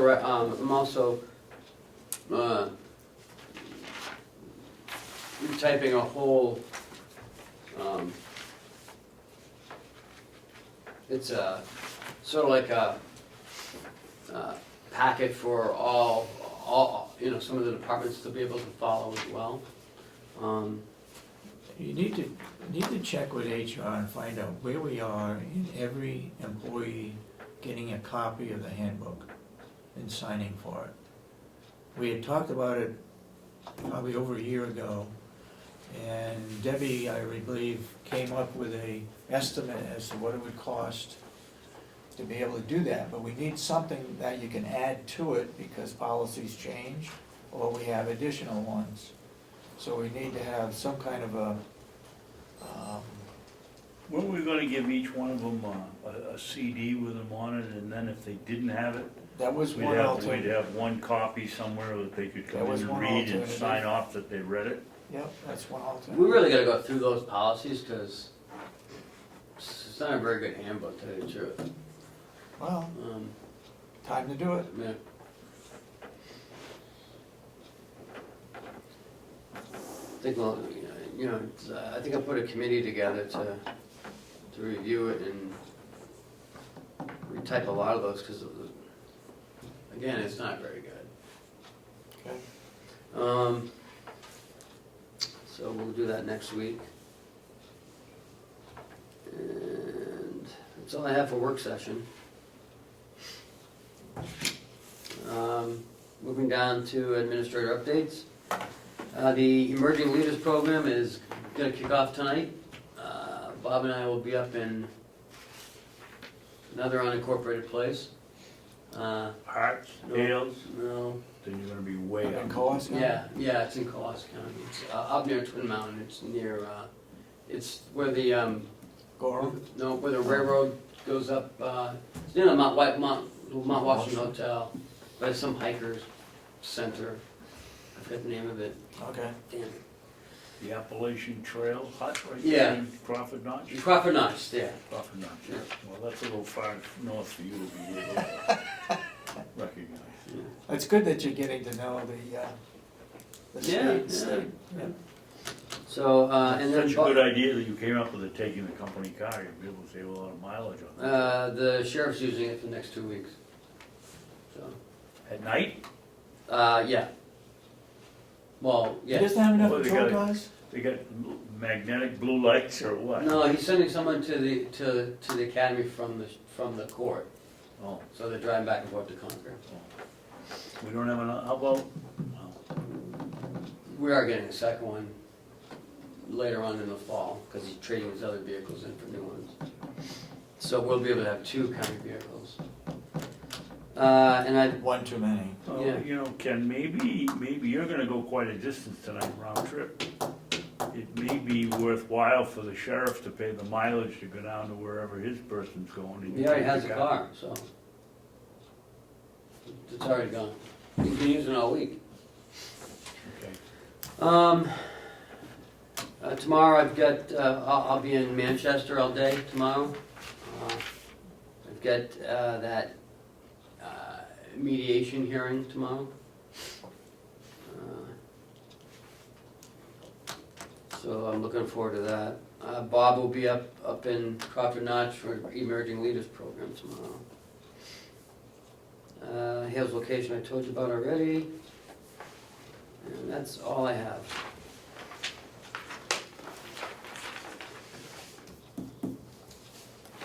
I've added a new section in the agenda, the commissioners' updates.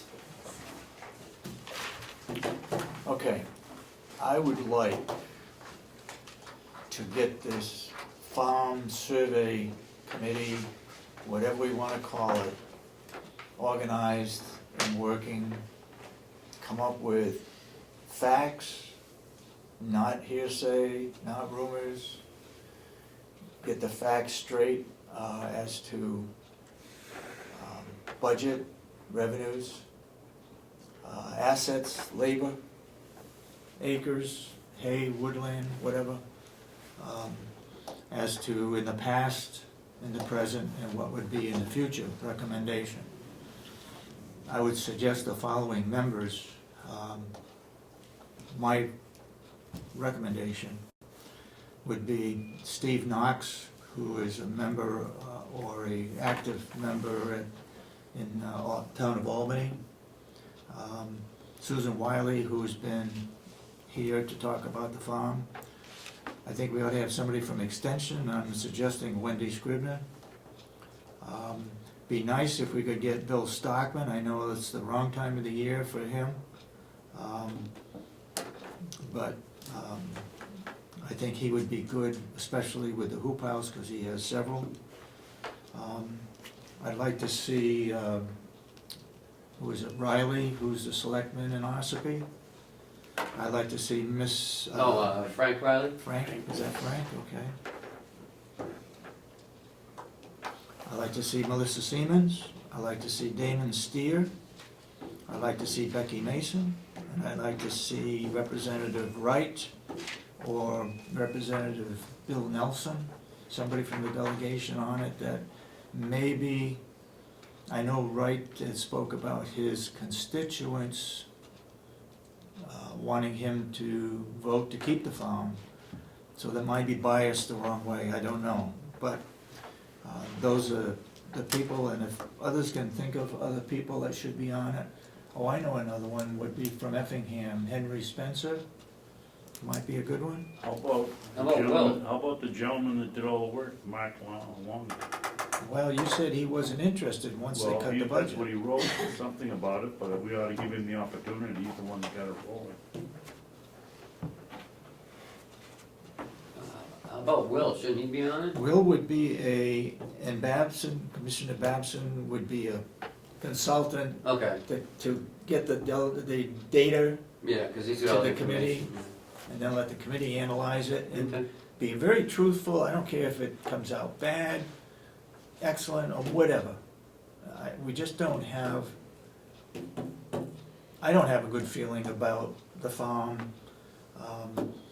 I don't wanna see it go, but on the other hand, I wanna be truthful, and I think this should be a report to the taxpayers, and that it should be drafted so that the first draft is in by the middle of August, and the final draft the end of August.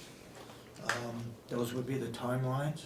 Get started as soon as possible, and make everything available to this committee. That's And how I feel. I don't know how the other two commissioners would you feel. have some sort of a hearing or something Yeah, on that afterwards? Definitely. I think we ought to. Got any other idea? Those are just things that I've thought about. I just, we keep putting this off and putting this off. And maybe the farm is gone. So be it. But Well, let's look at if what the you talk to past the was, people, they what don't it want it is, to go. what it is right today, and what we can do in the future should something happen differently as a Well, result of the study. Comments? I think we should definitely move forward in putting together a committee, to look into it. I think that we need to try to make it balanced, though. There needs to be some balance in the committee for it to be worthwhile. And Well, I'm Nelson, not that go ahead, particularly familiar with all those people, but, some balance as far as the people who think it's good and some that think it's don't, and maybe someone who's available who's just a number cruncher. how do you, let me play devil's advocate, how do you feel, do you feel Melissa or Damon would be in favor of or opposed to? I don't know. I don't know where Representative Nelson would feel. I don't know where Henry Spencer, although he knows a lot about the county. Becky, I know she's, I believe, in support of the farm. No? I will correct that. You what? I will correct that. Okay. What I'm in support of is a business plan to be developed to see if the farm is profitable. Okay. That's the goal of any committee. It may come out and Exactly. say that it's not, but to just blatantly say cut it out because you don't know one way or the other because you can't get good data is not the idea of what should be looked at by a committee. It should be looked at as a objective business plan. Is it profitable, is it not, and that's how it should be presented. Yeah. That's my thought too, and I think it ought to be given to the taxpayers. Printed, published, whatever. whichever way it goes. Commissioner Babson? I think Chris is correct, we ought to have a more balanced, Okay. Who do you What is suggest? Steve, isn't Steve Knox, he's a number cruncher? He's the guy with the full beard at Albany. Yeah, Town Hall. and he came up with numbers like, when we were up there, and I was impressed he came up with them so quickly. Mhm. So I bet you he would be good, or Melissa's good with numbers. I would look to him as being the chairman, actually, my suggestion. I wouldn't oppose that. If he, he may not even take it, I don't know. You got any other ideas of balancing it? Let the I'm open, delegation I just put appoint these 3 down. members. Have the No. delegation appoint 3 members to the committee, I think Would they be three's too much. balanced too? pardon me? Would they be balanced? No, they're gonna be the offset. I would Oh, think that they can have 3 people on the committee that voted against it, and then you'd have a little more balance.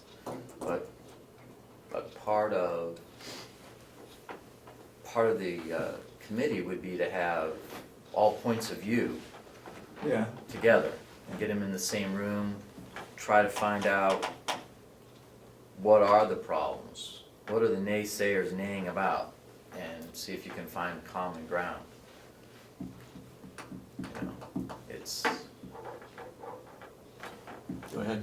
My gut reaction would be not have a member of the Board of Commissioners and not have a member of the delegation, and have it Strictly outside? strictly outside and find somebody with a good reputation that opposes the farm, perhaps somebody like Maynard Thompson, Yeah, and let them, and let them handle it, and then they can't say the wheat had any oversight or too much weight, or we can't say the delegation, if they have McConkey and Cordelli and Avellino, we can't say that they loaded up their side.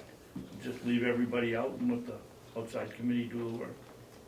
If they're the volunteers that would do the work, yeah.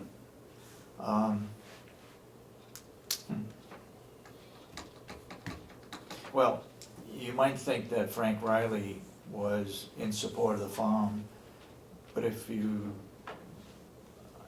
as I listened to his statement, he said as long as a break-even or a profitable venture, would he support it? And I think that's the way some of these other people might feel as well. I guess I wouldn't want to have obstructionists, either way, in support of or against, putting up barriers saying that, no, we can't do that, or yes, we can do this. It's a fact-finding, truthful, down-to-earth, these are the conditions that we find ourselves in. Is there any way we can improve it? The committee can go whatever direction they want to go in.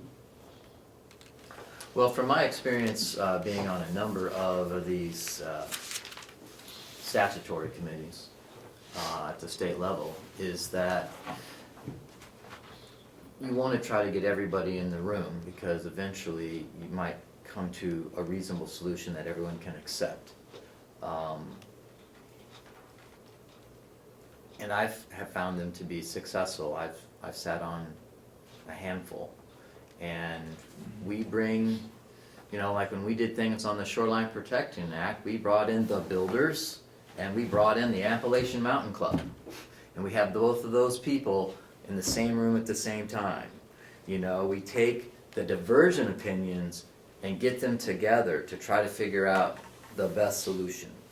So if a person is an obstructionist, there's always a chairman to the committee that's in control of the meeting. And so everyone has a chance to put in their input, but you at least get that representation. So that's why I think we should have members of the delegation involved. Although I don't completely disagree with the commissioner's point about trying to keep it independent, but if we have members of the delegation come in, we actually might find they have some good input, and they might actually find out that the farm does have some productive points. And in the end, you know, the commissioners and the delegation might be able to come together. I mean, we would take members of DES, the commissioners of DES would be on these committees or their appointee, and members of the legislature, you know, we'd all be there, to try to get as many points of perspective as possible. I mean, I don't disagree with Commissioner Babson about, you know, we have something independent, so they say we're not meddling. But if there's enough divergency, you only have one vote. I mean, Commissioner Babson would only have one vote out of the 10 people that are there, so his influence wouldn't be as great as, you know, it is certainly when he sits here on this board, or at the diner at breakfast time. I guess I wouldn't think that this committee would be voicing their philosophy or that, oh, we ought to keep the farm going. I think it ought to be based on fact, on a plan that's very truthful and the best job that they can do, rather than saying, well, yeah, I don't think it's a good idea to get rid of the farm. I want it based on information that's available. I guess I see it maybe a little bit different than looking at who's supporting and who isn't. I'm looking at somebody coming up with the facts and analyzing the facts. You had your hand up, Commissioner Babson? No, I didn't. You did. Anybody else got anything to say about it? Anybody in the audience, anything to say about it? Okay. Well, if you're just looking for some pure, does it make money or not, is it a plus or minus on the ledger, you know, maybe we could get an accountant to volunteer to put together a cost analysis of it and get the information from Will and put it, you know, do an independent analysis of it. Audit. Yeah, I mean, you know, they might do it in the summertime if they're not too busy, for next to nothing or for free, just to have their name put out there. They're an independent source and, you know, can do the cost analysis. And if that's what you're looking for, just purely that, but. I'm not looking for people that just feel that the county farm is a good thing to have. I'm looking for people that are willing to dig into what's happened in the past, what's going on now, what's possible in the future, based on our inventory, our equipment, our land, that kind of a thing, versus I think it's a good idea to keep the farm. Do I hear any other comments? Well, Where are we gonna go with this? Well, we can certainly put together the mission statement of the committee. As a board, we can put together a mission statement of the committee of exactly what. You wanna work on one for next week? Since you brought it up? Well, Or do you want the with all committee due to do respect, I that? think you're much more qualified than I to put together the mission statement. I mean, I think you were articulating it just now. I mean, if I were to do it, I was gonna re-roll the tape, take what you said and put it down on a piece of paper. Get that all down? But I mean, you were articulating it pretty well, is we can still give them their basic direction as part of, you know, when we form the committee. You can be a little more detailed and then have that be a motion and pass it next week. I just think, you know, we meaning administration can come up with the farm as to the expenses and the revenue. I'd like to see an outside group look at it and give that to the taxpayers. We've had the delegation, a couple of members saying certain things, we've said certain things. Maybe it's time for some outside independent group to look at it and come up with the facts and not, and you know, some of the figures that was thrown out by the delegation were not accurate, and I'd like to see the outside group look at accurate figures, up-to-date things. Timeline is August, that's 3 months. That time enough? Sounds like it has to be that. Sounds like it might need to be the timeline that you, Well, I don't think we have any choice, I agree with Chris. and I think it's reasonable. Gives them a few months to put something together and collect some figures and Okay. have a few meetings and, I'll get in touch with Steve Knox to see if he's willing to serve. You know, Randy? And Bill Stockman? And you're on extension, so you can talk with Wendy. Oh, you assigning me these? I'm assigning you to Okay. call these people and see if they're willing to serve. Okay, let me have them again. Frank, Becky, you willing to serve? Bill Stockman. Who was the other one you assigned me? Susan Wiley. Wendy, Bill Stockman, Frank Wright. Wendy. Bill may not be able to do it. I'm sure he's gonna be right out straight. And maybe some of these others too, I don't know what they're involved in. well, if he's not available, then maybe there'll be someone else who's a grower. Or maybe. Is that what Bill Stockman Who's- does, right? He's who's- Spider Garden? Who's Annette? Do you know who? Yeah, she works for. She just works for him as an employee. Yes, she's a bookkeeper. Well, maybe she'd be willing. Mm. Ooh, she's the bookkeeper. Yeah. That might be valuable. All right, would you get in touch with, I'm suggesting representatives, maybe I'm all wrong. I thought Nelson, he sometimes has spoken, he's not in support of the farm. True. Maybe it's a good way of educating him. Mr. Chairman, What why way don't is- we just decide how many delegation members that we're gonna have in the committee and let the delegation decide who they're gonna put on it? Okay. That way they can't I'm accuse us open of to picking anything, I up. just wanna see, get it done. That would be my suggestion. All right, you want the delegation chairman to appoint two? And Yeah. if she doesn't, we would ask them, this is a volunteer thing? You wanna do that? Yeah, that sounds good. Okay. Two members of the delegation?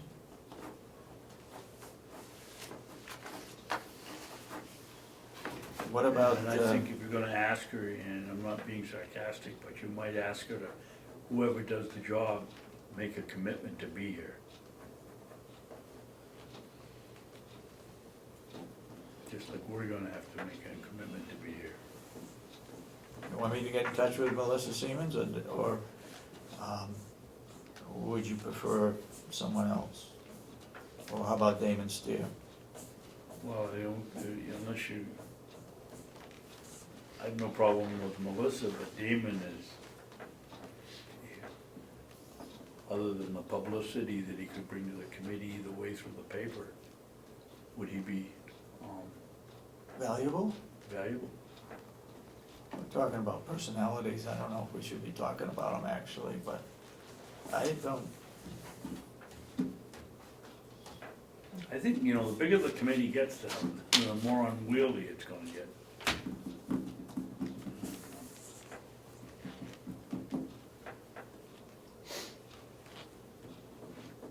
okay,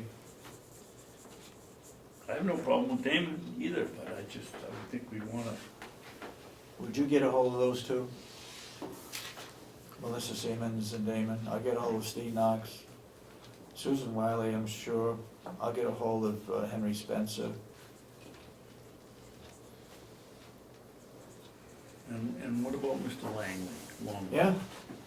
You wanna get in touch with him? Why don't you, when you talk to Susan, ask Okay. her, because they were working at it together.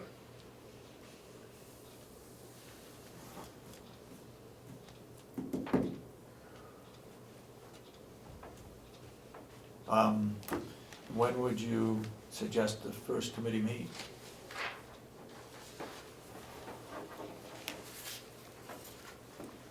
In 2 weeks? Well, I think what usually happens is, in the legislature, the first person named to the committee calls the first meeting, and at the first meeting, they elect a chairman. Mm-hmm. Okay. Why don't you call Steve Knox, make him the first chairman, and then if you want to be it, and then tell him at the first meeting he has to hold an election to elect a chairman. Okay, could I get help from the office as far as telephone numbers, mailing addresses of these people? It's the thing just we a have at list. home on table, David, called a computer. What's that? It's the thing you have at home on the desk called a computer. You wanna be responsible for doing that? No.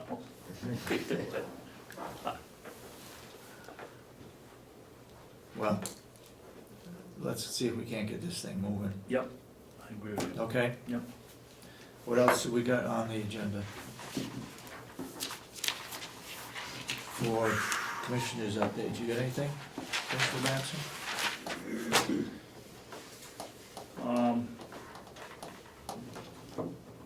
Only that we got a second request from Representative Cordelli, and has that been filled, or what are we gonna do, Mr. Administrator? After this meeting, I'll send out, I have everything ready to go. A second request for what? You wanted to know everything about the contract and the bid that we gave to, what's the Now, you want all the emails and notes and letters that we sent to Kevin Wiley, and Oh, Kevin Warning? Warwick, yeah. Warwick? Yeah. Wiley. Did we only had one bid, or do we have more? Just one Only We bid? sent out two, but we got one bid. It was out 3. Sent out three and got one bid. And also wanted the policy on health, policy on dental benefits. As he said, it seemed that the Board of Commissioners and administration were unsure of who got what. Who got what? Yeah, is it 20 hours, 24 hours, 30 hours, 32 hours? So a part-time person working 20 hours can get dental. Can, or we, Can. we Will get dental. will get, Will yeah. get dental. And I thought that any spouses who wanted it, they could pay for They their can. spouse to be on it. But they have to pay. What's that? They have to pay, yeah. So you've got all those, ready to go? Okay. What else? You got anything else? No. You got anything else? Anything you wanna pursue? Yeah, I was wondering, the progress we had as far as, getting the union folks together to start the negotiations, if we've been in contact. When I sent out an email to the negotiator, and he said he was putting together some dates. When I sent out some dates, he would like to get started as well, so. You would too, summer's coming up and you're gonna be busy, right? So, So also, And I made it clear to our negotiator that November is when it needs to be done. and He who said, is our negotiator now? Tom Clausen, We wanna stick with him? yeah. And I said that, and he said good, because that's what he's hoping to get it wrapped up by. If not, oh well. So, and so we had the nursing home contractors, is there any other contracts coming due? For some reason, I have a feeling that there's more than just nursing home, is there It's more? jail. Mm, The Sheriff's Department's got a 3-year contract. yeah, The other two come up, I believe. did the jail sign at the same time as the nursing home? I think so. That's my recollection. Is it? Okay. They went for a 2-year contract. And then who's on that one, you or? What's that? Never been on it. Who on the commissioners is on the jail one? It's always been you, David. He's doing it. Oh, he's doing all the contracts? Yeah. Oh, okay. I think somebody has to be consistent in trying to get all the contracts in somewhat in line. You know, whether the holidays are all the same, or the pay, whatever it is in the contract, I think it's a job that, as you have said in the past, that the contracts are a mess. Mhm. And Well, so nursing a lot home of is. things The jail's gotta get pretty good. changed. A lot of things gotta get changed on it, and let's have somebody that's consistent, and I would say to Tom Clausen that he would also have to look at all those and bring things in together. as much as possible. Okay, so Tom also was negotiated with the jail, he does all of them, all Yeah. three? He has. Okay.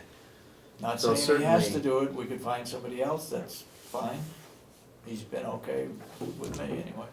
Okay, so I think the commissioner brings up an excellent point, is that we need to ask Lynette and her team, and you, I guess, as the leader of the team, to look at all the contracts and see where we can put together commonality. So no matter where they're at, there's at least more consistency with all the contracts, like what we're trying to point toward is what would be the ideal contract, and maybe have some examples. I know the jail's worded a lot cleaner and a lot tighter than nursing home is like loosey-goosey. Right. You know, there's a lot of room for interpretation, misinterpretation. So that's the one I feel has got to be really worked on this year. So we can confirm exactly which contracts are coming due Yep. next Those April, Those two. and then also put together a proposed contract. Okay. So we can. Well, you get the management side of the contract Yeah. proposal, you mean? Yeah. Right, what we want to do with the contract to try to meet those objectives of having some consistencies between the unions, so that it's a little easier for us across the complex to know what each contract has, and that there is some consistency, you know, as much consistency as we can manage, Yeah. you know, through them, to try to make it as fair and as easy to follow as possible for the administration and for the employees and for the management. Okay. And that ought to come back to the full board whenever it's close to being finalized, and not commit anything until the full board sees it and has questions on it too. Did we all sign it? Okay? Yeah, well, I'm hoping that that they're gonna bring us something, present it to us, and they'll go from there, probably within, you know, the next month or so, to have something. And then the last thing is the health insurance, as far as,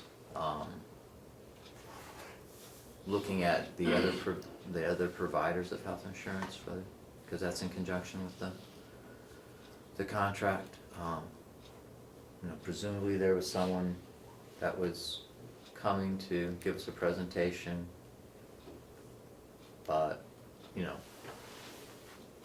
we need to find out all the possibilities that are available, either through the Affordable Care Act or through just other companies being around, or whatever there is, to look at possible insurance plans for the next contract. And I think Tom Clausen needs to make sure that we meet the government requirements for health insurance. The steps were made to meet that, but I'm not sure it was 100% clear. What government contract? Well, you know, what the government is requiring. The bronze and the silver and the gold, and whether we were gonna be a Cadillac. Cadillac. Oh, yeah, that's been put up for 2 years, I think. Oh, has it As been? far as the Cadillac tax, yeah. Oh, I think till 18. okay. Well, We it's still still haven't got that there. we need to be Yeah. making plans or Yep. steps to get to that point, if that's what it's gonna be. All right, we got anything else? No, those are the two things I was. We got non-public. Yeah. We coming back for non-public after that, for any reason?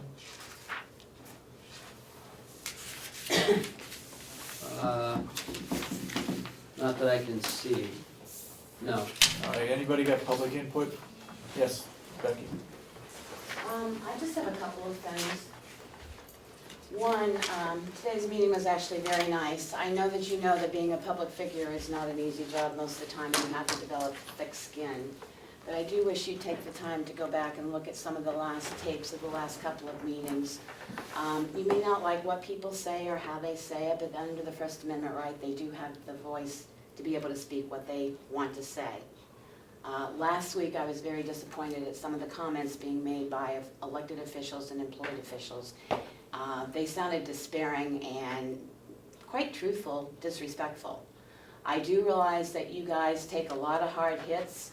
Believe me, public jobs are not the nicest jobs in the world. You have to grow a very, very thick skin, and yes, you may not agree with what people have said to you or say, but it is their right to say it, and to have some of the despairing marks come back, I just wish you'd look at the tapes. I'd like to see more professionalism like that occurred here today, in regards to not only employees, but the public. When they voice, you want public comment, you may not agree with their public comment, you may get upset about their public comment. Their public comment may not be right that you can correct, but I think it should be done in a respectful manner. Would you, if I could cut in, would you speak to those individual elected officials, the ones you think may have stepped over the line or whatever, in private? I will. Talk with them, please? Okay.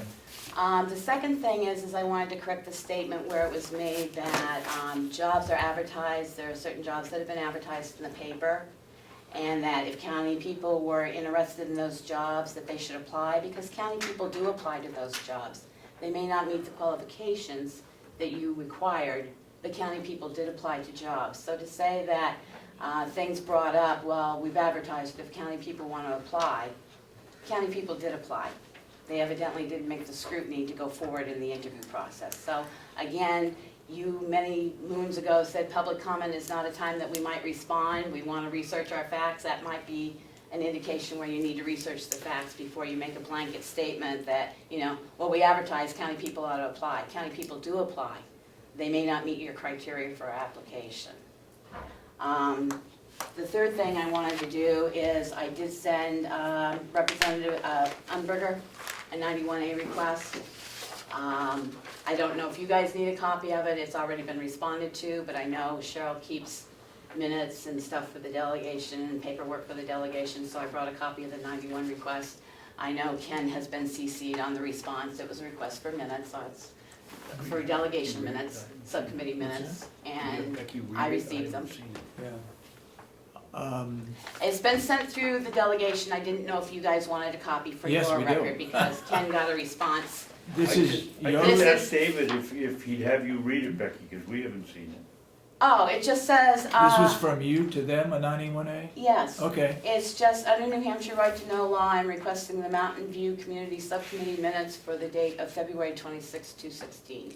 They were not yes. available on the website. I have been sent those minutes. It's all been addressed. You got a copy. I did. Yes, we got a It copy in too, we got a response. copy. Responded to me because Howie sent me the minutes. He just sent them.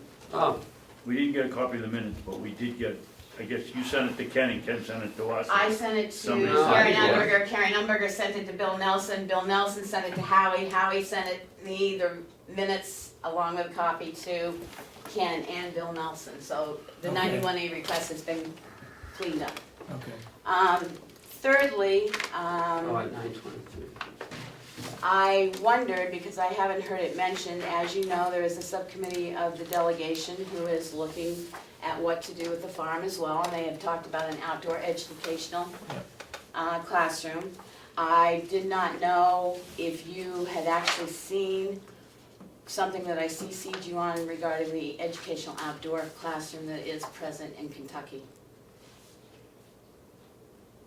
Because I had not heard it mentioned, so I am assuming that you have not seen it. I had them. I think I did. Because it was You got a sent to copy, CC to I'd the like that commissioners copy. as well. I did see I that. think I can see that too. Yeah, there's a picture of a board. Yeah. Yes, I did. No, I don't think I can see it. Just because I sent it to the subcommittee, I opted to keep the commissioners in the loop and send it as well.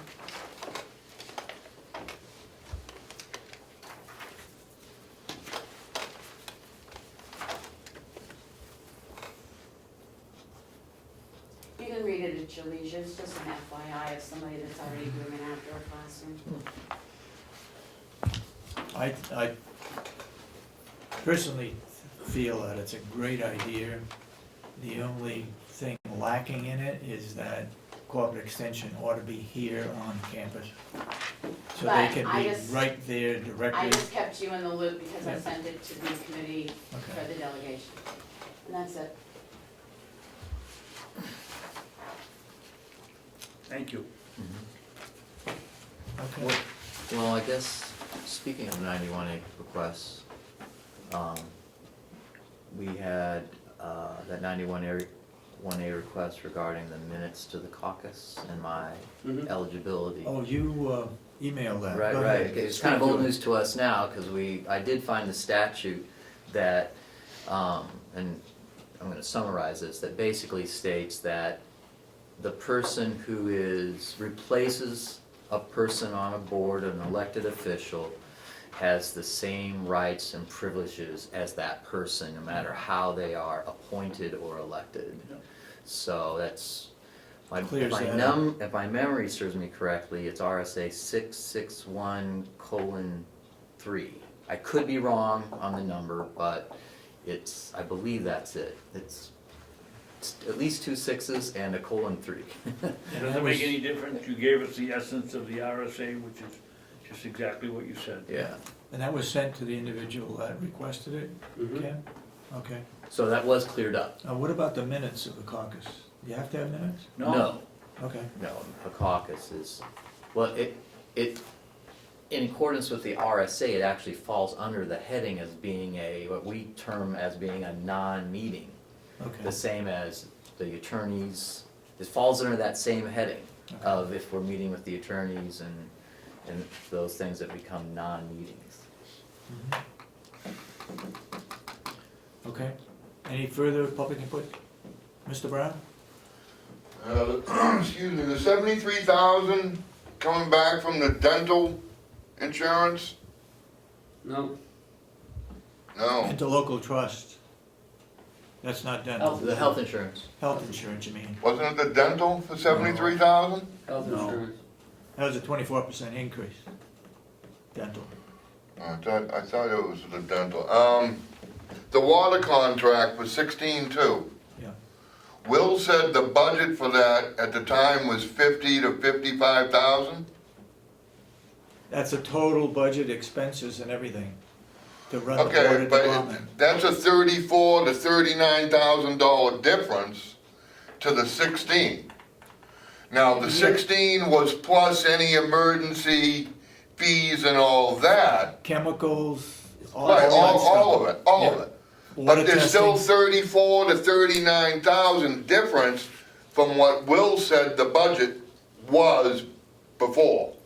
No, all that is just, it's a salary to have someone here. So the salary in the water budget was 18,000, this is 16.2. But- Everything else we have to pay for, we have to pay for any piping, any chemicals, any testing, so you add all that up, it's gonna be almost the same price. So what was the 50 to 55 that Will was talking The about? whole entire water department budget, Total expenses. Which would cover, just the salary, that's all, 16.2 just covers that salary person being here. For one day, 1 hour a week. right, but That's all it's that's still, included. but it's still a $34,000 to $39,000 difference, correct? No. I think Wow. they're confusing. Well, let's just look at salaries, okay? For the water department, let's say it's 18,000. This salary is 16.2. And the salary, there's someone here all year long. But this guy's only here 1 hour a week. Well, that might be part of the problem. What- If it only takes a person 1 hour a week, but we have someone here every single day. But they're not just doing the water department, they're doing plowing, lawn mowing, all this other stuff too. I mean, you gotta compare apples to apples, you can't compare the apple to the orange. Right, but if they're gonna take care of it for 16.2, plus the emergency fees and everything else, of something that we were paying 50 to 55,000 for before, That's a $34,000 to $39,000 difference, and what it sounds like from Will, we're never even gonna get close to spending that much in emergency fees. So it sounds like that might be cheaper.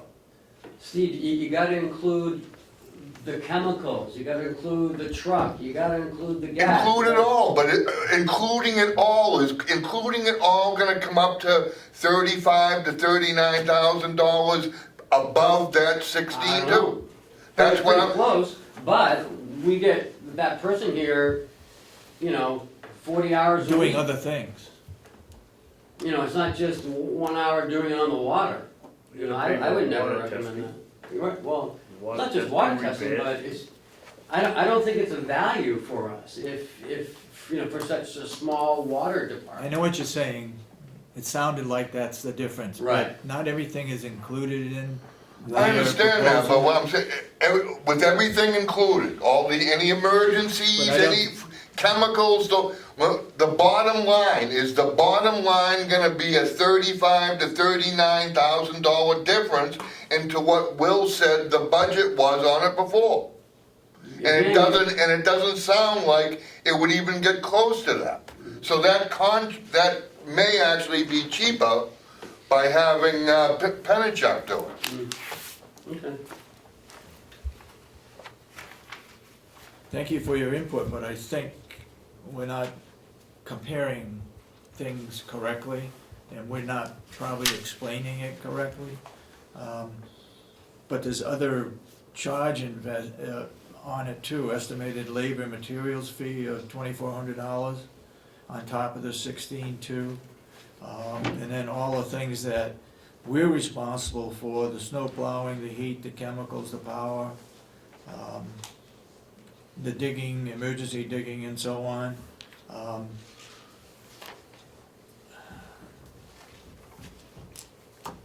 The fire department, under their responsibilities, the fire department is doing the hydrants, the painting, the meter reading,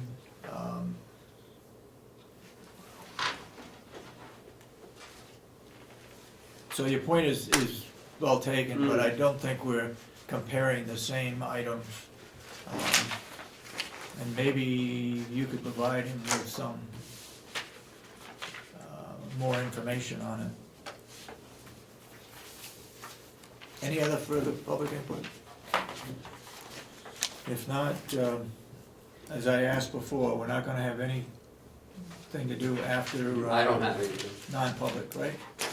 Okay, then we'll shut down after non-public, but we'll take a 10-minute recess for you to pick up your equipment, if you would.